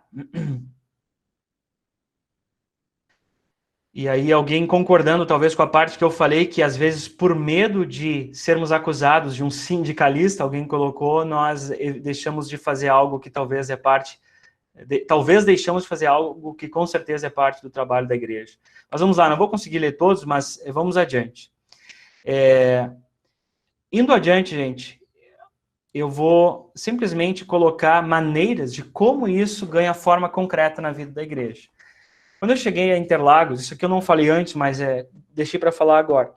Aqui o pastor Mário Fukui me antecedeu, e ele fez um excelente trabalho de preparar lideranças para ir até um ponto de missão aqui, um local onde estava se trabalhando com pessoas mais carentes, e essas pessoas que iam lá, né, um deles me ajuda fortemente até hoje, é uma espécie de um diácono aqui da congregação, e eles disseram assim, pastor Samuel, o pastor Mário nos treinou em coisas básicas e nós queremos avançar agora, o que nós precisamos? Aí eles me passaram o material que receberam do pastor Mário, e eu então trouxe para eles esse modelo holístico, porque esse é um modelo que é fortemente usado hoje, tanto para falar em plantação de igrejas, como revitalização de igreja. O que é revitalização de igreja? Às vezes, quando surgem termos novos, a gente tende a pôr na caixinha das categorias da teologia errada, né? E não precisa ser necessariamente assim, né? A ideia de plantar igrejas, isso é algo que luteranos nunca deixaram de afirmar. O próprio Walter tem nos sermões dele o verbo pflanzen, né? Plantar, se referindo como objeto da plantação igrejas, né? Isso é algo muito comum. E depois passou a se falar de revitalizar a igreja para abranger aquelas situações que nós discutimos hoje, né? Temos membros afastados. Como buscar os afastados? Vamos fazer visita. Bom, isso foi assim por muito tempo. Hoje se diz assim, o que é preciso é revitalizar a igreja como um todo. Porque senão a pessoa afastada volta na igreja e de repente ela encontra aquilo que afastou ela. Então é melhor trabalhar de maneira mais abrangente. Revitalizar a igreja não no sentido que as técnicas vão dar nova vida para a igreja. O que dá vida para a igreja é o Espírito Santo pelo poder do Evangelho. Ele chama, congrega e santifica. Isso não se muda. O detalhe é perceber que, às vezes, por exemplo, pode ter necessidades relacionais dentro da congregação, entre relacionamentos humanos. E aquilo pode ser uma barreira, até mesmo para que a pessoa ouça o que o pastor está falando, ou o que outros irmãos estão falando. e aí causam divisões e as pessoas se afastam. Bom, revitalizar a igreja tem isso, então. Né? É mais abrangente do que buscar afastados, mas tem esse tipo de propósito. Então, esse modelo holístico, ele visa tanto revitalizar igrejas quanto plantar igrejas. E eu entendo, e aqui foi usado pela minha liderança, depois que eu apresentei para eles, como uma maneira de traçar elementos básicos para um planejamento e até de avaliar o trabalho da igreja em ação. Eu não digo nem a igreja em missão, no sentido de alcançando perdidos, mas ações da igreja. É óbvio que cada igreja está num lugar diferente e, às vezes, a melhor maneira de alcançar o perdido é sendo uma boa vizinha onde ela está, né? Lembrando das relações humanas, que são importantes. Às vezes, a melhor maneira é ter um ambiente acolhedor, de pessoas que acolhem, né? Às vezes, é também respeitando a cultura local, que pode não ser tão relacional, e as pessoas preferem entrar quietas e saírem quietas do culto quando visitam uma igreja. Então, tudo isso, nesse sentido, esse modelo ajuda dessas diferentes formas. Mas vamos lá de maneira mais específica. Opa! Deixa eu ver aqui. Vamos lá. Eu coloquei resumido, né, evangelho, mas eu lembro sempre de novo, evangelho compreende a visão holística. Não é que tem um aspecto né, que é compartimentalizada, que é o evangelho, outra necessidade, outro relacionamento. O evangelho é o todo, mas aqui para o nosso propósito eu estou usando assim só o evangelho para falar distintamente da questão de anunciar perdão dos pecados e a reconciliação com o Criador propriamente dito. Então, que perguntas a gente pode fazer e responder dentro dessa categoria quando a gente olha para a nossa realidade, nas ações da igreja ou talvez no campo missionário? Qual a religião mais comum aqui onde eu estou? Isso, sem dúvida, vai ser importante, porque a religião mais comum, ela provavelmente serve de base para práticas culturais que as pessoas têm. E isso vai ajudar a gente a entender a cultura das pessoas. Sem contar que aqui, gente, a gente não está meramente falando em culturas, que é da relação horizontal. A gente está falando da relação com o Criador, em que se o Criador, o Deus Pai, Filho e Espírito Santo, não está nessa relação, ou que tenha um ídolo ali presente. A gente precisa entender. Agora, outra pergunta dessa categoria. A visão da realidade é mais secularizada ou espiritualizada? Isso aqui é importante também. Uma vez eu fui visitar o pastor Tardelli, lá em Copacabana, e ele me disse que ele estava numa vizinhança completamente secular. As pessoas não querem saber de nada da igreja no bairro delas. Se ofendem, se recebem um panfleto na rua ou na sua caixa de correio. Bom, como trabalhar nesse contexto? Né, o que fazer? Depois eu quero falar um pouquinho disso, né? Se for um local mais secularizado. Agora, se for espiritualizado, o que eu quero dizer com isso? Daria para dizer assim, outra categoria que se usa na missiologia é um contexto mais animista, que vê mais uma relação entre a vida, o mundo espiritual e o mundo material se misturando. E, consequentemente, a visão das pessoas da realidade é diferente da visão secularizadora ou secularizada. Por exemplo, às vezes se vê a realidade com lentes, eu falei num outro momento para um outro grupo, com lentes diabocêntricas. O que é isso? Ora, isso é o seguinte, o nosso popular pentecostal brasileiro da cultura gospel. O que não é igreja é do diabo. Parece que tem um muro que divide. E se algo dá errado, foi o diabo. Se alguém cometeu um pecado, foi o diabo. Então percebam, isso eu preciso minimamente entender. Eu estou me dirigindo a pessoas influenciadas ou que têm uma cultura mais espiritualizada nesse sentido, diabocêntrica, ou mais secularizada. Quais são os pontos de contato e de conflito com o evangelho? Aí eu lembro que Paulo, em Atos 13, ele começa com escritura dentro do templo se dirigindo a judeus. Depois, em Atos 17, no Areópago, ele começa com a estátua ao Deus desconhecido, as filosofias, inclusive, que revelavam um conhecimento natural de Deus, mas ele não deixa de falar do conhecimento especial, da revelação especial em Cristo e nas Escrituras, depois. Né? E não deixa de pregar arrependimento e a esperança da ressurreição. Interessante, para um público que rejeitava a matéria, que rejeitava o corpo, ele não deixa de pregar a ressurreição do corpo para aquele público. Ele não customiza o evangelho na sua contextualização. E aí, que doutrina precisa receber mais ênfase no contexto que eu estou? né? Eu já vou antecipar aqui algumas coisas, mas, por exemplo, o contexto que nós temos um trabalho de missão aqui em São Paulo é um contexto muito dessa visão diabocêntrica que eu falei, com uma forte influência pentecostal, por um lado, ou de uma mistura entre catolicismo e espiritismo, né? Em que é muito forte também. Então, tem esses elementos. Agora, que ênfase no ensino eu posso precisar dar nesse local? Ora, uma coisa que eu já notei, até cuidando pastoralmente daqueles que já são nossos membros, que eu preciso falar sempre de novo que Cristo venceu as obras do diabo. Ora, por quê? Porque na visão deles, é tudo um conflito entre diabo e Deus. E parece que o diabo é Deus, não parece que o diabo é criatura caída. Então, eu no meu ensino, do segundo artigo, tem uma ênfase fortíssima em Cristo como aquele que venceu o diabo, mas cujo impacto na nossa vida não é triunfalista, mas é um caminhar sob a cruz, por causa da visão triunfalista cristã que também se tem nesse contexto, que é próprio do gospel brasileiro, geralmente, né? Gente, não estou botando o que eu faço como modelo, não me entendam mais, é a título de exemplo para mostrar a plausibilidade ou a possibilidade de aplicar isso que eu estou dizendo. Lá também é preciso ensinar muito o primeiro artigo, porque as pessoas acham que quando são cristãs não precisam nem respeitar pai e mãe, porque o pai e a mãe não vão na igreja e são do diabo, num certo sentido, às vezes em posturas mais radicais. E aí o primeiro artigo vem com peso no ensino. Entre outras coisas que talvez vocês já viram e viveram. Sem dúvida, vocês teriam muito a acrescentar em cada um desses elementos. Necessidade física, a carência ou suficiência de pão, né, onde eu estou. Pode ser uma carência na minha congregação, bom, que eu primeiro atenda aqueles necessitados, os irmãos que são necessitados, como a gente lê, por exemplo, em Gálatas, capítulo 5 e 6. Mas pode ser que haja necessidades ao redor, né? Em Romanos é dito, façam o bem a todos, né?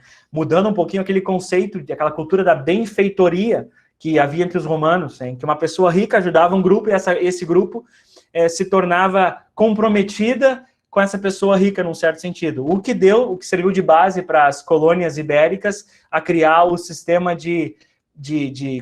o sistema brasileiro, né, de patronato, coronelismo e coisa do tipo assim. Mas, de uma maneira positiva, cristãos se apropriaram disso da cultura para dizer, façam o bem a todos, Paulo fala. E por que é importante saber se há carência ou suficiência de pão? Porque tem congregações que são carências, que outras têm abundância. Aqui eu faço uma observação. Uma das coisas importantes na missiologia contemporânea é afirmar o trabalhar junto que uma congregação não vive isolada trabalhando sozinha, mas que se busque criar contatos, relacionamentos entre outros cristãos. E eu já disse em alguns momentos aqui no distrito, que nós, luteranos, nós temos isso na nossa estrutura, nós temos um distrito. E como é bom poder contar com o distrito nesses envolvimentos missionários. Eu tenho um distrito em que nós, pastores, somos amigos e congregações são amigas, isso é muito importante, muito importante. E aqui eu digo, a título de exemplo, né, minha congregação é um pouco mais carente. Congregação de Moema, por exemplo, ela não tem necessidades nesse sentido. O que está acontecendo hoje é que a gente tem se unido, e a gente até brinca que Moema tem ajudado a gente a atender os nossos irmãos carentes nesse bairro mais pobre. E aí, num certo sentido, a igreja vovó ajuda a igreja neta, né? Porque tem uma relação aí entre a igreja de Moema e a igreja de Interlagos. O pastor Walter pode até explicar melhor, se quiser, ou corrigir alguma explicação errada da minha parte nesse ponto. Mas isso é uma coisa que está acontecendo, né? Agora, continuando, como respondem às suas carências? Isso aqui é importante. Se as pessoas são carentes, como elas respondem à sua própria carência? Porque uma das críticas feitas ao catolicismo brasileiro até 1960 é que a Igreja Católica ia em lugares carentes, independente do que acontecia lá, ela ia e levava um atendimento caritativo paternalista. A igreja está assim, a relação com as pessoas é uma linha distante, a igreja está no lado que dá, as pessoas estão no lado que recebe. E é claro que isso começou a mudar provavelmente ali na década de 30, com o surgimento do serviço social no Brasil, mas isso ainda marcou bastante no início, depois da Segunda Guerra, o tipo de ação social em lugares carentes. Então, não é essa relação que a gente quer ter. Se a gente leva em consideração relacionamentos humanos, junto com a ação social e pregação do evangelho, a gente não fica no lado que doa e as pessoas no lado que recebem, mas há uma outra maneira de fazer isso. Eu já quero chegar lá daqui a pouco. A igreja pode facilitar que as pessoas sirvam em amor aos necessitados. Isso é uma coisa interessante. Às vezes a gente é informado por teorias, uma delas é a teoria da pobreza, que, em outras palavras, muitas vezes explicam a pobreza culpando somente o pobre e justificando certas ações do pobre de modo que mantém o distanciamento entre nós e aqueles que são mais pobres. Mas quando a gente convive, né, com as pessoas mais carentes, a gente percebe que elas não estão ali na igreja só para se aproveitar e ganhar mais uma cesta básica. Uma das coisas que eu mais ouço aqui nessa época da pandemia é: pastor, eu não preciso, meu filho arrumou um bico e nós fizemos compras, mas minha vizinha precisa de uma cesta. A igreja pode me conseguir uma cesta para eu ajudar ela? Se a gente pode, é claro, tá aqui, você faz ação social, então, nesse caso. Não precisa a igreja lá, que não se relaciona com aquele vizinho, ir lá e entregar a cesta necessariamente, né? Embora o vínculo da igreja e do evangelho com aquela pessoa que vai receber passa a ser aquela pessoa que vai entregar. Isso é preciso ficar claro para que não se perca de vista o holístico, o todo. Agora, dos relacionamentos, são pessoas mais individualistas ou mais, eu não sabia como dizer esse termo, como traduzir, mas coloquei comunais, né? Dando uma ideia de mais uma orientação para a comunidade, né? Comunidade no Brasil hoje tem conotações políticas, por isso que eu evitei, mas essa ideia de que o camarada ele é mais individualista ou ele é mais assim, de pensar nos outros.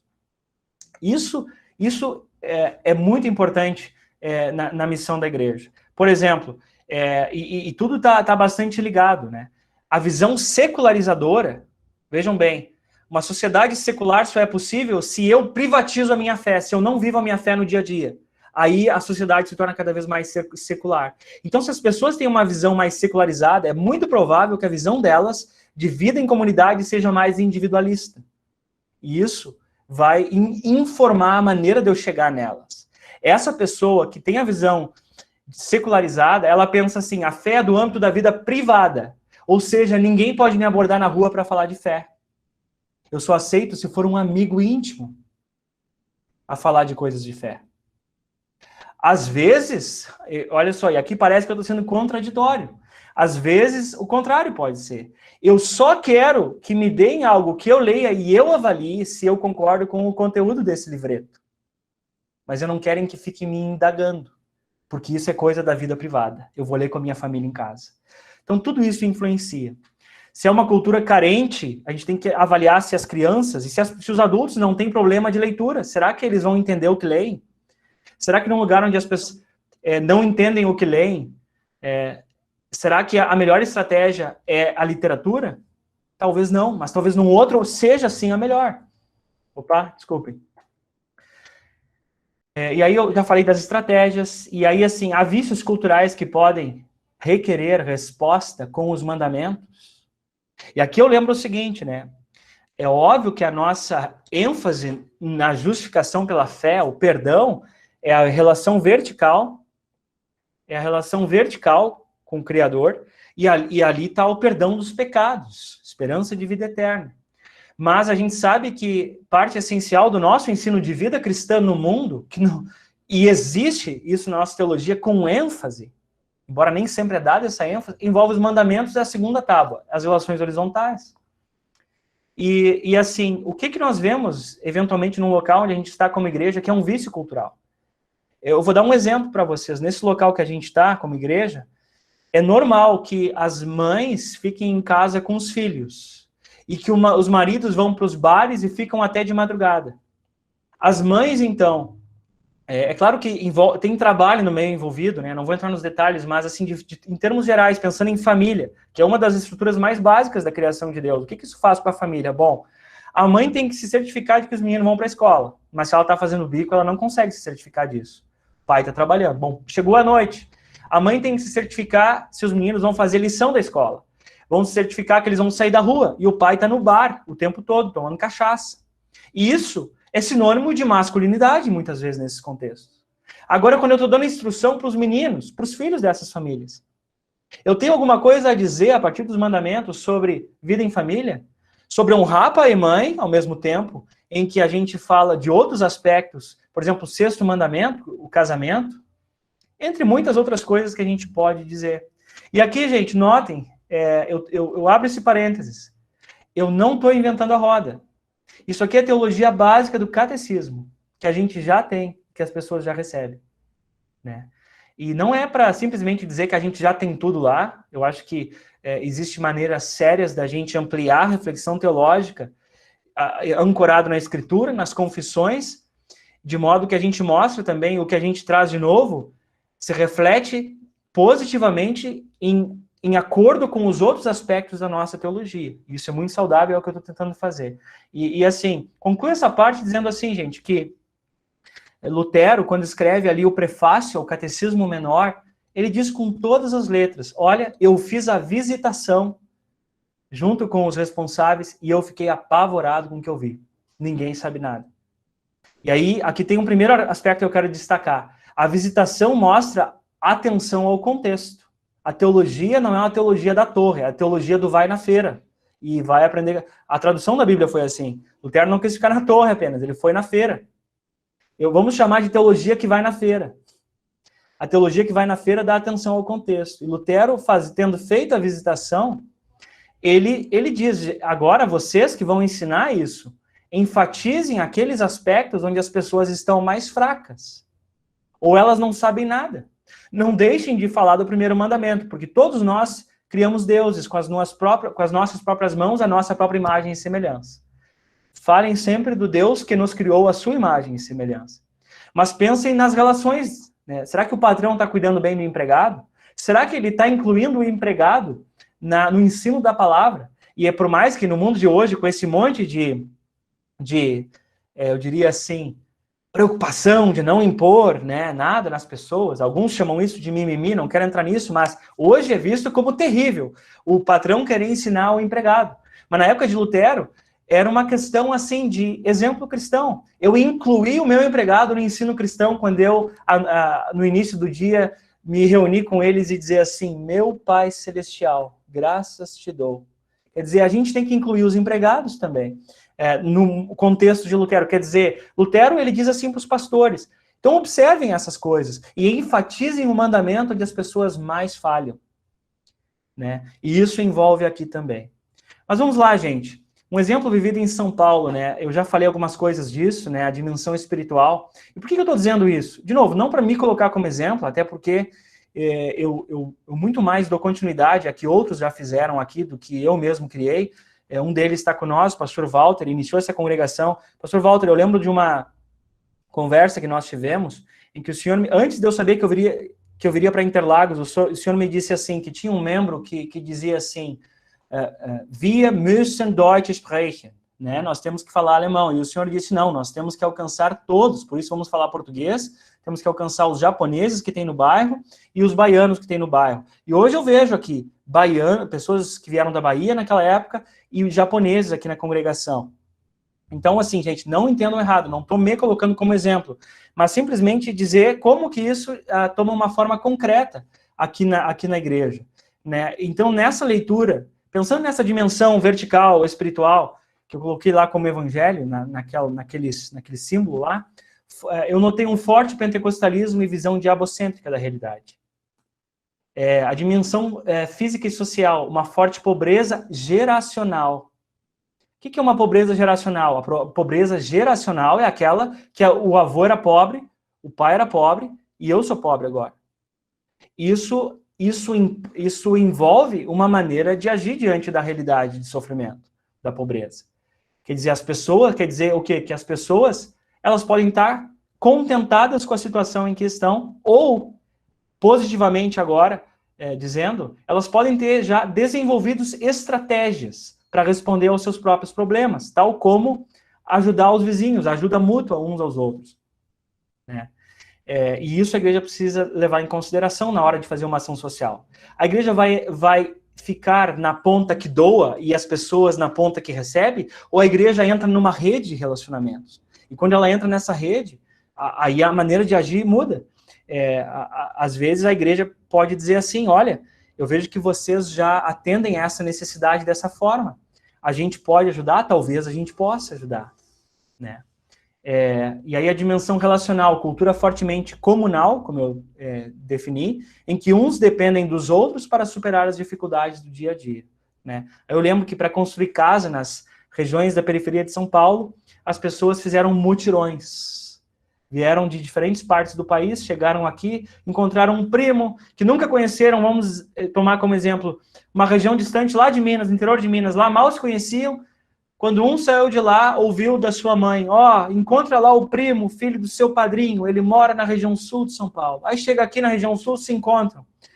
Esse primo que já estava aqui, já tem uma casinha simples. Ele vai ajudar o outro a construir agora. Vão fazer um mutirão.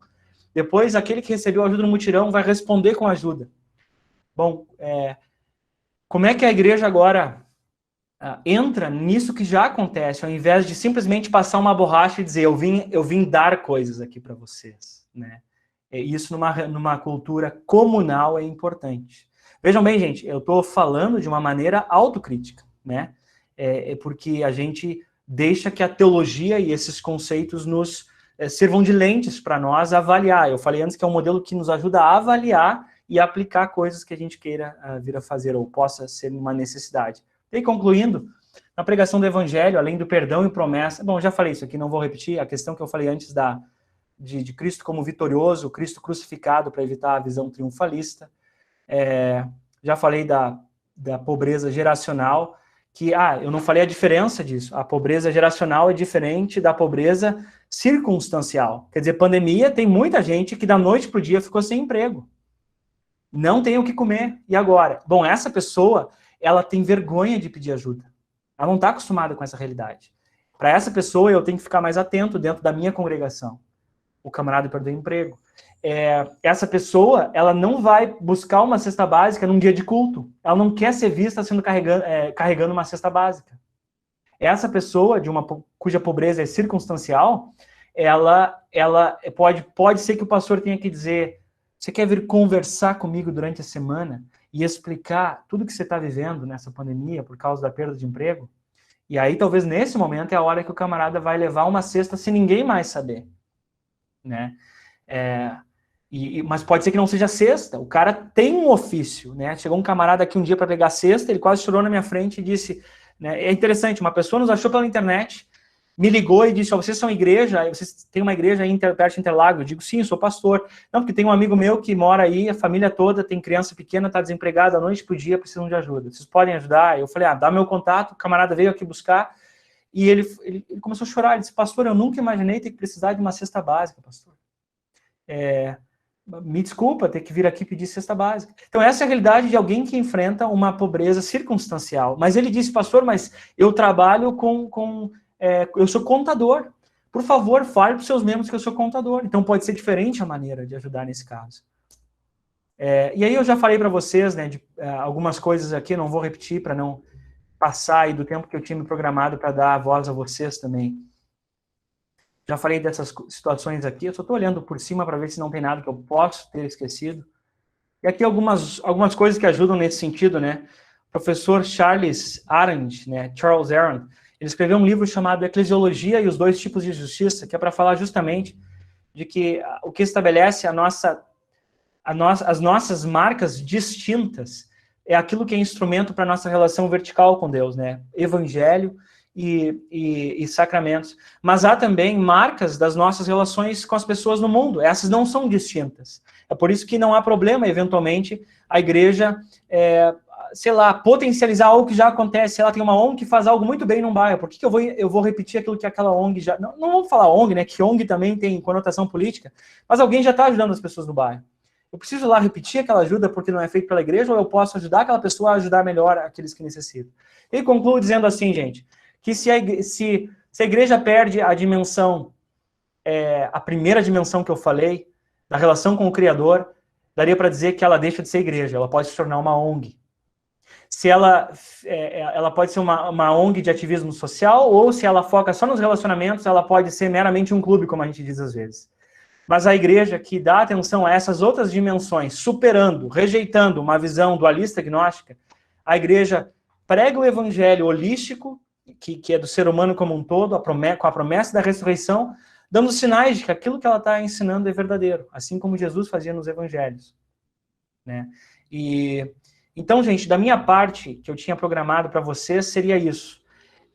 Talvez um pouquinho denso algumas coisas, mas eu queria, e talvez eu pressupus várias coisas, mas o que eu queria mesmo é chegar nessas partes mais práticas, lembrando que isso que eu trouxe é um primeiro passo para se refletir, para se pensar sobre o trabalho de missão da igreja, tendo em vista os desafios que eu trouxe aqui para nós. E passo a palavra já, muito obrigado, gente, passo a palavra ao pastor Carlos Vintele, que pediu a palavra aqui. E vou deixar, então, agora, aqui, alguém, né, pode ser o pastor Joel ou o pastor Éder, que conduza, então, se querem que eu fale ou não, ou os colegas aí. Obrigado. Talvez, assim, o pastor Éder conduza as perguntas agora e a participação. Pode ser, pastor Éder? Pode ser, pastor Joel. Tomara que não caia a internet aqui, né? Na minha sala caiu várias vezes durante esse momento, não está legal. E também. Ali também, né?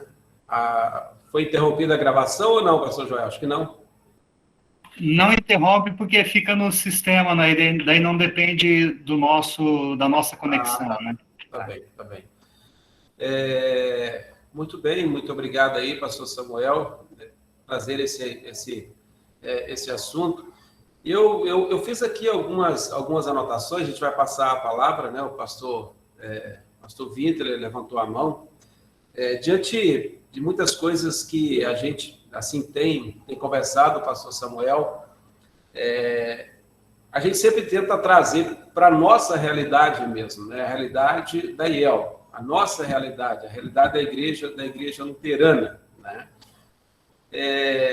E aí, talvez, né, dentro daquilo que foi falado lá no início, já falaste aí, né, os empecilhos, né, que poderia se trabalhar dentro da IELB para ter uma visão mais holística. O que tem atrapalhado? Né? Trago para dentro da IELB mesmo, para que se tenha essa visão mais holística. Por exemplo, quando nós olhamos para Lutero, a concepção de fé em Lutero, né? Qual a nossa concepção hoje? A gente trazendo para os nossos dias, Lutero, podemos destacar uma concepção de fé mais abrangente, né? Lutero usa muito o coração, né, para se referir à integralidade do ser humano, uma fé mais abrangente, uma postura, né, diante da vida. O pastor Samuel não tinha entrado, mas no início, nós estamos 4 ou 5, né, o pastor Igor, a gente brincou ali um pouco no início, eu falei, olha, isso é consequência do pecado, né? Então, a gente diz, olha, um exemplo, o que está acontecendo lá no Afeganistão. Isso é tudo consequência do pecado, o que acontece lá é pecado. A gente abrange realmente, né, como consequência do pecado. Mas quando falamos da graça, será que ela também é tão abrangente? Não é verdade? Quando falamos da graça de Deus, parece que daí a gente limita a graça um pouco. Será que isso acontece na prática dentro da IELB? Como que nós vemos isso? Então, antes de passar, eu fiz algumas anotações aqui para a gente poder conversar um pouquinho assim do nosso dia a dia mesmo. Eu não sei, pastor, se é para eu comentar ou se alguém outro comentar. Sim. Né? Pode ser, pastor. Pode ser alguém outro ou eu? Não, acho que assim, pastor, eu lembro, o senhor falou no final que a questão da universalização da graça, né? E vejam, não estou falando do universalismo, visão de salvação, né, visão soteriológica como universalista, estou falando da universalização da graça, que é o quê? É um conceito que aparece já no século XIX, em Ley, aquele alemão, William Ley, que ficou na Alemanha e mandava missionários para os Estados Unidos, né? E ele fala que, olhando para o livro de Concórdia, ele fala assim, se Cristo salvou todos, como nós vemos no artigo 3 da Confissão de Augsburgo, se é preciso que a pessoa creia individualmente para receber, e para crer, as pessoas precisam receber palavra e sacramentos, logo, palavra e sacramentos precisam ser tornados universais, no sentido de ter que chegar a todas as pessoas. Então, assim, agora, se nós falhamos nisso, é difícil. Eu até prefiro que colegas mais experientes possam falar nesse momento. O que eu posso dizer é que, assim, a partir do que eu tenho lido e visto, é que a igreja tem um lema muito bonito, Cristo para todos. E surgiu nos anos 90, né? E depois isso se estabeleceu como algo permanente, e isso é muito importante e necessário. Mas eu acho que cada congregação, quando afirma Cristo para todos, tem que pensar num grupo. Porque quem tenta todos acaba não alcançando ninguém, porque não foca, não visa conhecer aquele alguém, né? E aí talvez de uma dificuldade nossa é perceber que se Deus me colocou em Interlagos, né, na Avenida do Jangadeiro, próximo ao Autódromo de Interlagos, talvez eu tenha alguma responsabilidade com as pessoas que passam por aqui, que trabalham aqui, né? E não só falar em todos, mas não pensar de modo concreto e específico em pessoas, né? Eu gosto muito de um conceito de um teólogo chamado Walter Brueggemann.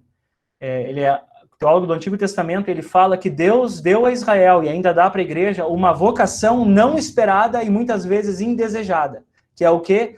Que é nos colocar do lado de pessoas que a gente nem esperava estar, né? E pensando como congregação, eu acho que pensar de maneira mais concreta ajudaria bastante. Mas falei demais, me desculpem aí. Depois, mais adiante, eu gostaria de responder a um comentário do pastor Horst Muskoff, que eu acho muito pertinente aqui, eu gostaria de comentar mais tarde. Beleza. Tá bem. Pastor Winterle.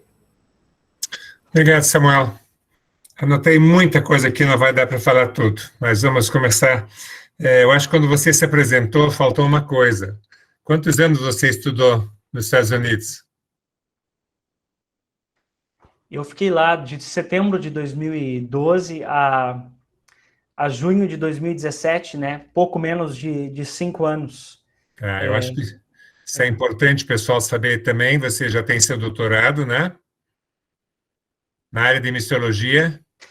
Sim, esse modelo holístico que eu trago é algo que é aplicado aos alunos do seminário e a pastores de St. Louis dentro de um programa chamado Mission Shift, e eu trabalhava nesse Instituto de Missão Urbana e Transcultural. Esse era o modelo que se aplicava. Então, a partir daí, eu, como se diz, enveredei pelo lado da missiologia contemporânea. Certo, eu sabia disso, mas acho importante os colegas conhecerem também, não apenas os chamados, mas a respeito disso aí.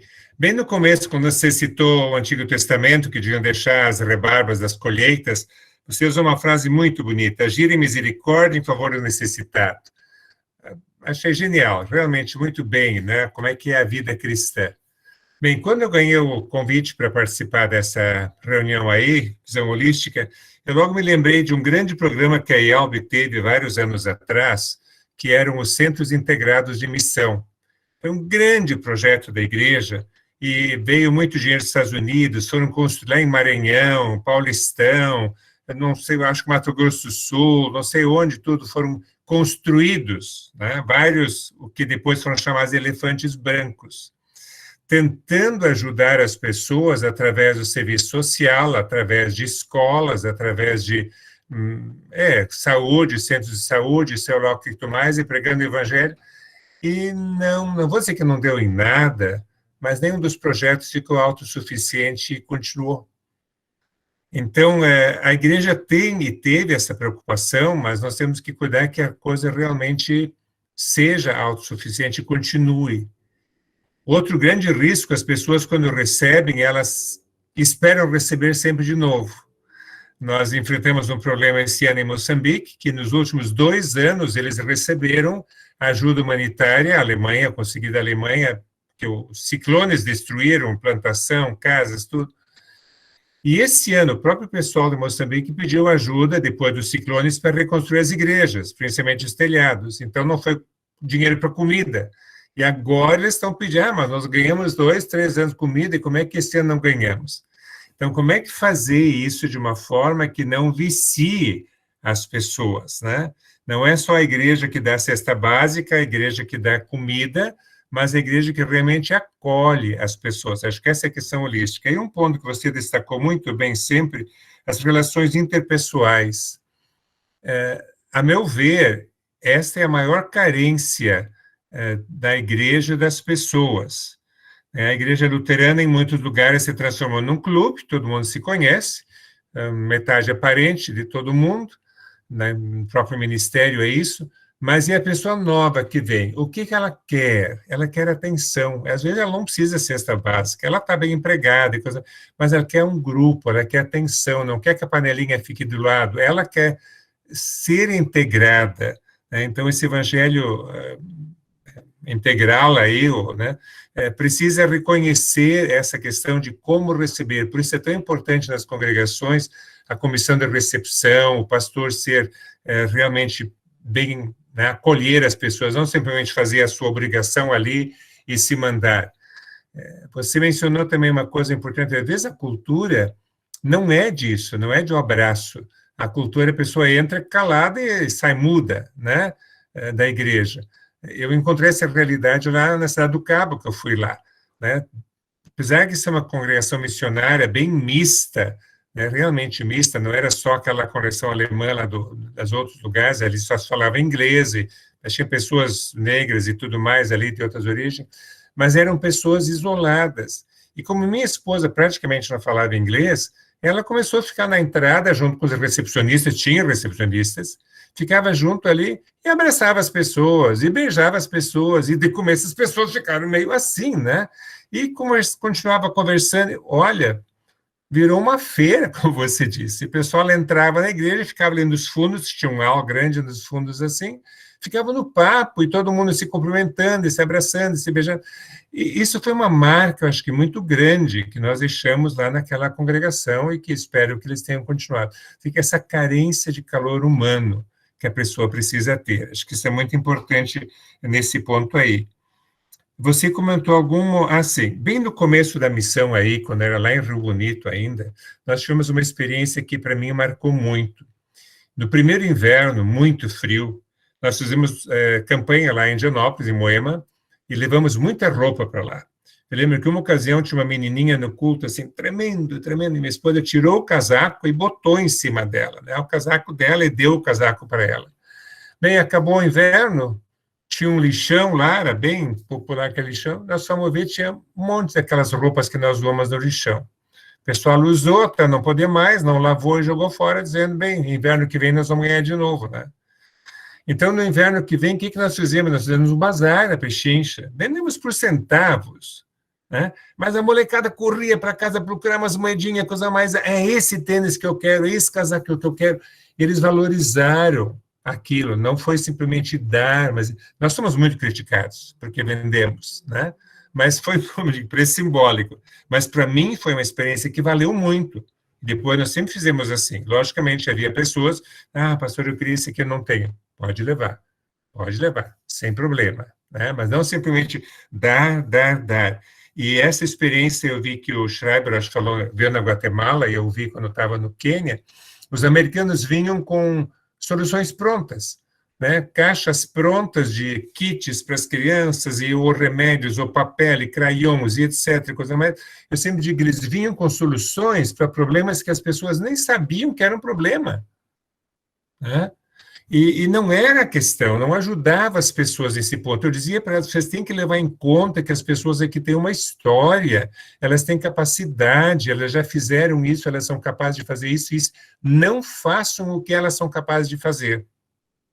Tá? Eu tenho isso para mim uma regra, apesar que eu gosto de me meter o dedo em tudo, mas eu acho que isso vale dentro dessa tua preleção aí, do pastor incentivar os líderes a fazer, ajudar as pessoas, mas não fazer o que as pessoas podem fazer.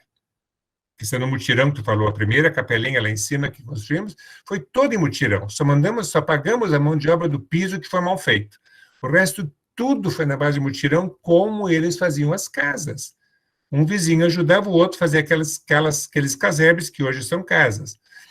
Agora, uma outra coisa que eu observei no começo da missão lá, as pessoas que faziam profissão de fé entravam na igreja, eu não vou dizer que isso é uma coisa automática, mas depois de 2, 3 anos, tu via que elas melhoravam de vida. As casinhas delas estavam melhores, alguns podiam comprar um carro, elas se vestiam melhores, e eu fiquei analisando isso, e uma vez eu comentei com eles, depois de alguns mais anos, eu comentei com eles, vocês observaram isso na vida de vocês? E a resposta foi mais ou menos assim, a gente se tornou mais responsável, pastor. Como cristãos, nós somos responsáveis, nós temos que fazer um bom trabalho, nós temos que administrar bem nosso dinheiro, nós temos que administrar bem a família, né? Então, a própria pregação da palavra modifica a pessoa, não apenas no lado espiritual, na relação com Deus, mas na relação com sua família e com a vizinhança. Eu sei que isso não é uma regra, não sei se continuou depois também lá, mas bem de começo deu para observar isso aí. Eu teria muita coisa para falar ainda, mas deixa por enquanto. Fala e tem colegas querendo falar também. Obrigado. Legal, obrigado, pastor Vintele. Pastor Samuel, quer comentar alguma coisa? Então, o pastor Vintele falou da questão do bazar, né, e não apenas dar. Isso aqui é uma coisa interessante, né? O dar, assim, simplesmente chegar e dar sem conhecer, e para conhecer precisa do relacionamento, né? Quer dizer, isso alimenta uma distância. Eu já vi situações em que não havia a parte do relacionamento. Aí as pessoas estavam lá esperando o cachorro-quente, esperando a cesta básica. O pastor disse assim, agora eu vou fazer uma devoção. O pastor abriu a Bíblia para fazer a devoção. E os meninos estavam debochando. E aí, de repente, um falou para o outro, cara, fica quieto que a gente só quer pegar o nosso cachorro-quente e a nossa cesta básica. E aí nós vamos embora daqui. Sabe? Me deu muita tristeza, porque o pastor fazia aquilo com muito amor e carinho, e de maneira muito bonita, uma devoção muito apropriada. Mas eles nem ouviam. E talvez faltou a sensibilidade de criar uma relação com eles, para que aí, por respeito, dessem ouvido ao pastor, pelo menos, se não porque queriam ouvir a mensagem, ou coisas assim. Né? E a questão do bazar, né? Nós decidimos há 2 anos que nós não vamos mais dar brinquedos no Natal e no Dia das Crianças. E por que não? Porque o que já se fez foi, vamos lá doar brinquedos. Aí o pai de família via um estranho vindo lá de Interlagos, para essa comunidade, essa favela, dar brinquedos para os filhos dele. E talvez isso podia ferir um pouquinho a questão da dignidade do pai, como ele se sente, não a dignidade em si, mas como ele se sente. Então hoje nós vendemos brinquedos por $1 ou $2, para que o pai chegue em casa e presenteie o seu filho. Meu filho, eu comprei o brinquedo para ti, né? Só um pouquinho, Samuel. Pode falar. O que tu mencionou agora. Um dos melhores livros que eu li na missão, o título é assim, Quando a Caridade Destrói a Dignidade. Eu ouvi falar, não li, o que eu uso é chamado When Helping Hurts, quando ajudando os feridos, né? Que tem a mesma pegada. Mas seria isso. Eu teria algo ao que o pastor Horst comentou ali à direita nos comentários. Acho que alguém está com o microfone. Aí, obrigado. Mas então, ele disse alguma coisa assim, quando eu falei do trabalhar com as pessoas, eu não consigo localizar o comentário agora, mas foi algo mais ou menos assim, que tem que tomar cuidado, né, de fazer com as pessoas. E agora eu não consigo, deixa eu ver aqui se eu acho. Aqui, essa é uma questão sensível, fazer com o outro ou dar ao outro. O que se percebe nem sempre se alinha com o evangelho. A prática do toma lá, dá cá, pode gerar alguns conflitos. Eu não entendi muito bem o comentário, mas assim, eu vou explicar de novo.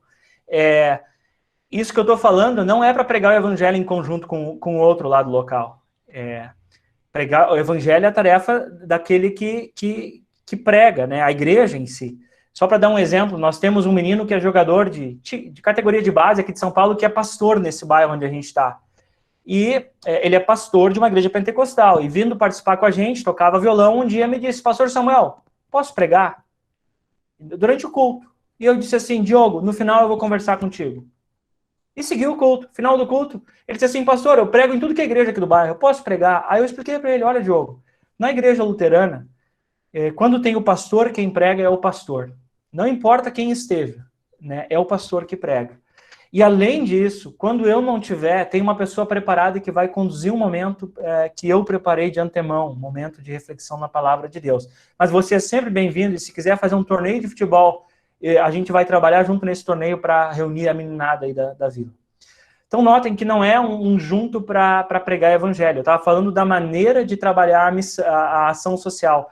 Ligando isso ao que o pastor Vintele falou, ao invés, por exemplo, dos americanos virem para o Brasil, aliás, para onde quer que seja, né, para Guatemala, alguém falou, e simplesmente doar coisas que o pessoal de lá nem precisa, quem sabe ver o que acontece lá, como é que as pessoas respondem os seus problemas, e a igreja apoiar aquilo, né? Trabalhar junto nesse sentido, né? Então seria isso. Talvez eu que não entendi o comentário. E não é uma prática do toma lá da cá que eu estou falando, é justamente o contrário, né? Um trabalhar junto que envolve engajamento, mas que a igreja é sempre sincera. Por que eu estou aqui? A gente sempre diz assim, gente, vocês estão felizes e agradecidos pela cesta básica ou outra coisa, mas o mais importante que a gente traz não se limita ao aqui e o agora, né? É o que a gente sempre procura dizer. Mas era isso aí, então. Pastor Éder? Ótimo, pastor Joel. Pastor Éder? Oi, quem? Pastor Horst, a respeito do comentário, na verdade, eu não fiz um comentário sobre o que o colega Furman colocou, né? Na verdade, eu reagi a um comentário que foi feito ali, quando eles, acho que foi o Igor, alguém lá, não me lembro quem fez, que falou dos pomeranos no Espírito Santo, né? Que eles se tornavam, às vezes, duros, né? Assim, eles acabavam não sendo solidários, porque quando eles precisaram de solidariedade, não tiveram, né? Então, por isso que eu disse que, às vezes, a gente acaba fazendo isso, né, assim, dando aos outros aquilo que a gente recebeu, né? Por exemplo, na missão, por exemplo, se eu não recebi alguma coisa, eu não recebi uma ajuda, eu também não vou ajudar, né? Eu tive que fazer por onde, eu tive que correr atrás, o outro também tem que correr atrás. Então, foi nesse sentido que eu fiz aquele comentário, né? Esse é o toma lá e dá cá. Né? Não é sobre aquilo que o pastor Furman falou, mas um comentário que foi feito, e às vezes acontece isso, né, dentro das nossas culturas aí, que são multiformes, diferentes, né? Obrigado, pastor Horst, e obrigado por comentar isso aí, eu entendi mal, muito obrigado, peço desculpas, e concordo com o seu comentário nesse contexto aí. Legal, pastor Joel. Só, agora está um pouco descontextualizado, mas dá para falar ainda. Primeiro, uma reação ao que o pastor Vinter ele falou sobre a questão dos SIMs. Eu tive a oportunidade de conhecer um SIM em falência, que foi de lado de Paulistão, no Maranhão, e os desdobramentos que a falência desse SIM trouxe para a igreja local lá, e como está lá hoje. E também em Tomé Açu, no Pará, onde foi meu primeiro local de ministério. Lá, quando eu cheguei lá, já havia acabado o dinheiro do SIM, e houve uma parceria público-privada lá, a igreja fez uma parceria com o Estado.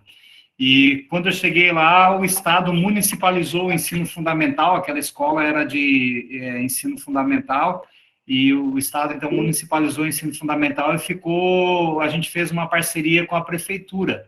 E essa parceria perdura até hoje. Lá, a escola é a principal escola da cidade. Então, na época, havia dentista, havia médico, laboratório de exame de sangue, exame de fezes e algumas outras coisas que tinha médico lá. E depois isso foi acabando, ficou só a educação. E a educação persiste lá até hoje, tem cerca de 800 alunos, uma estrutura física muito boa, é a melhor escola da região lá, que ainda é fruto do SIM. Então, de todo aquele investimento que aconteceu lá, houve no Pará, no Maranhão, em outros locais do Nordeste ali, e o que permaneceu foi esse aí de Tomé Açu. Então, valeu a pena todo aquele investimento só pela oportunidade que a igreja tem de manter uma escola de boa qualidade lá no Pará.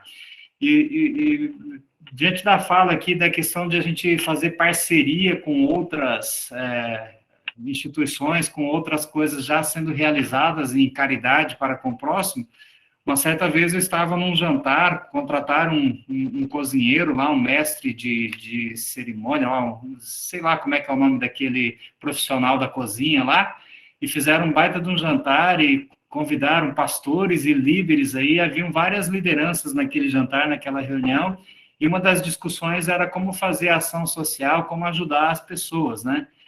E ficou lá patinando, e eu falei só, por que a gente não identificar alguém que já faz uma ação social com boa propriedade aqui e ajudar essa ação social que já é feita? O propósito é fazer ação social, né? E eu recebi uma resposta, assim, que para mim foi muito constrangedor. Não, a gente não quer surfar na onda dos outros, a gente quer surfar a nossa própria onda, tá? E até hoje a prancha está estacionada lá, aquele distrito e aquele grupo, não vi nada de propositivo deles, eles não fizeram ação social nenhuma, a não ser se reunir algumas vezes para algum jantar, e também não ajudaram quem está fazendo efetivamente. Então, muitas vezes a gente quer fazer para criar alguma coisa, criar a roda, e a roda já está posta aí, né? E aí, ao invés de nós nos unirmos a projetos que já estão dando certo e investirmos nesses projetos para ajudar o ser humano nas suas necessidades, a gente fica só em reuniões e não acontece nada. Então, de repente, a gente procurar verificar o que já de bom está acontecendo ao nosso redor e nos unirmos a eles, e aproveitar a oportunidade que a gente tem de levar o evangelho, que é a nossa função como igreja, mas não somente isso, né? Mas também ajudar as pessoas. Pastor Rossi levantou a mão, inclusive nós temos conversado bastante, pastor Samuel, sobre isso, né, sobre estratégias missionárias, né, temos conversado bastante, porque uma das coisas que a gente sempre ouve, né, da igreja, por que a IELB não cresce?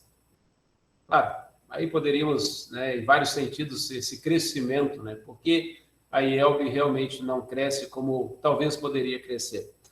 E temos conversado, pastor Joel, conforme disseste aí, muito sobre as estratégias evangelísticas que já aconteceram lá no Sínodo de Missouri, né, no passado, no início da IELB aqui no Brasil.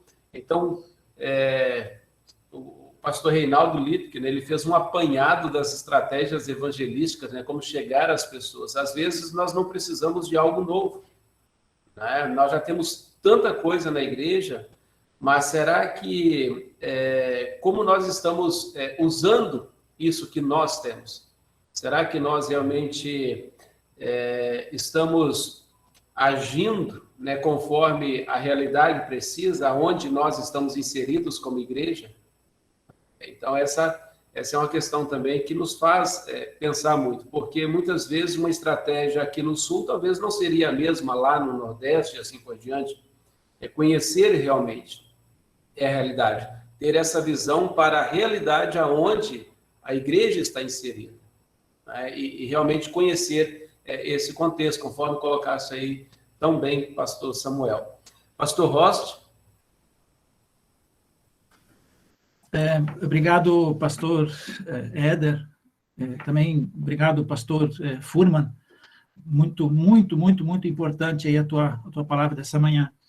Eu só gostaria, assim, de dar um testemunho, né, e colocar essa questão, por exemplo, essa visão holística, né, no meu tempo, né, quando eu era um pouco mais engajado nessa questão missionária, e os mais antigos aí me conhecem e sabem dessa caminhada e o quanto a gente também sofreu, até por isso que o pastor Éder acabou de falar aí dessa questão do uso de estratégias evangelísticas, e que a gente sempre fez, né, num sentido assim de fazer algo para ir ao encontro das pessoas, e nem sempre isso foi muito bem entendido, né.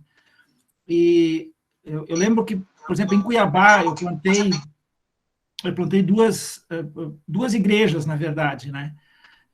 Hoje, Várzea Grande, por exemplo, é uma congregação independente de um trabalho que foi plantado ali, e começou nessa questão da visão, vamos dizer assim, holística, né, integral, né, de olhar como um todo, né. Começa com uma escola bíblica num bairro onde uma senhora simplesmente chega para mim e diz: pastor, eu vou fazer um sopão e o senhor venha e dê uma escola dominical, né?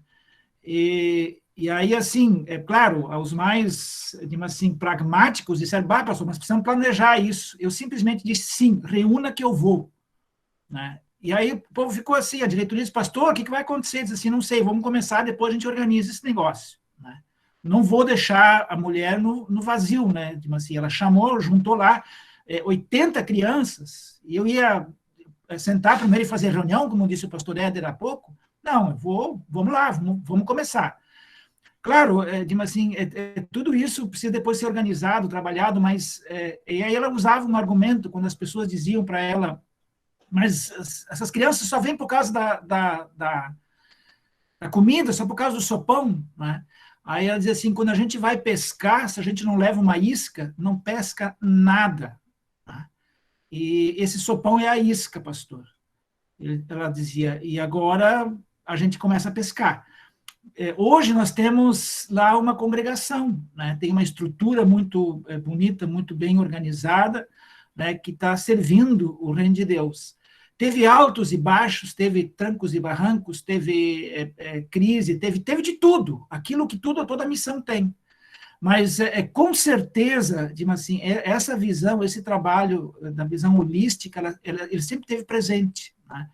A igreja, por exemplo, servia de necrotério do bairro, né?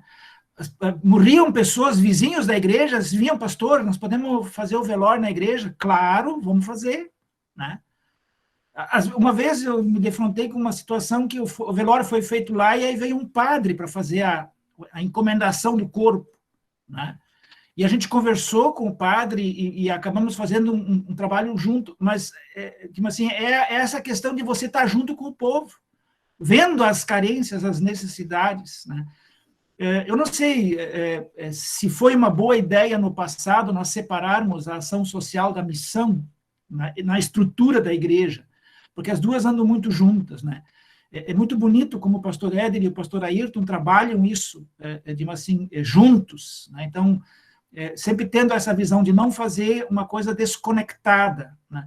E eu acho que é isso que a gente precisa ver, essa questão da visão holística, pelo menos é o que eu entendo, né? Nesse sentido. A gente falava em missão integral, né?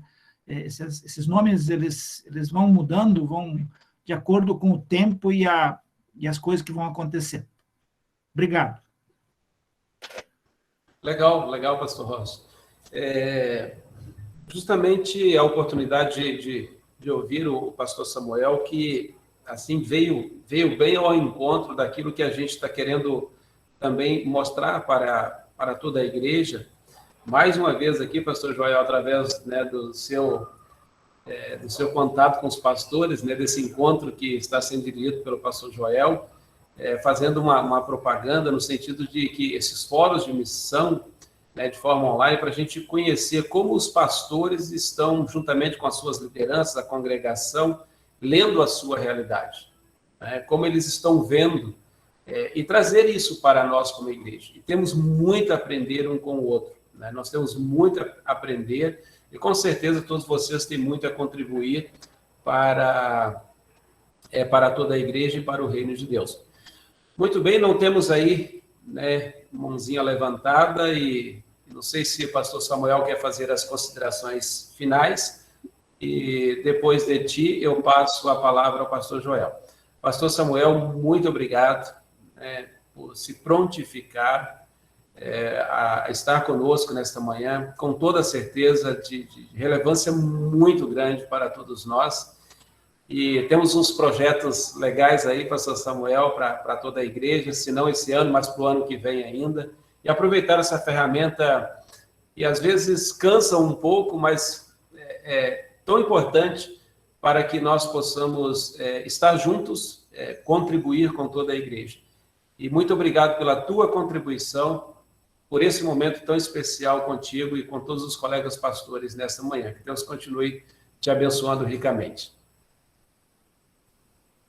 Muito obrigado, pastor Éder. Como consideração final, eu queria apenas agradecer esse momento. Eu acho um projeto muito legal isso que está sendo feito através desses momentos em que nós podemos aprender como irmãos em Cristo, como companheiros pela causa do Evangelho, e eu me alegro de poder, de alguma forma, contribuir para o diálogo. Eu estou à disposição, se alguém quiser continuar conversando, talvez eu mencionei coisas, na verdade, a maioria das coisas são coisas que vêm de livros, de diferentes autores, e eu estou disposto a dialogar sobre isso, sugerir, se alguém tiver curiosidade sobre alguma coisa que eu falei, pode fazer contato comigo, o pastor Éder pode passar meu contato sem problema algum, e a gente continua esse papo. Muito obrigado, meus irmãos. Muito bem, obrigado, pastor Éder, e obrigado, pastor Samuel, pela manhã de hoje aqui, obrigado pela presença de todos vocês. Antes da gente passar alguns avisos aí, alguns comunicados para vocês, vamos orar a bênção para a gente encerrar a gravação. Eu conduzo aqui a oração da bênção, então. Que o Senhor nos abençoe e nos guarde. Que o Senhor faça resplandecer o seu rosto sobre nós e tenha misericórdia de nós. Que o Senhor sobre nós levante o seu rosto e nos dê a paz. Amém.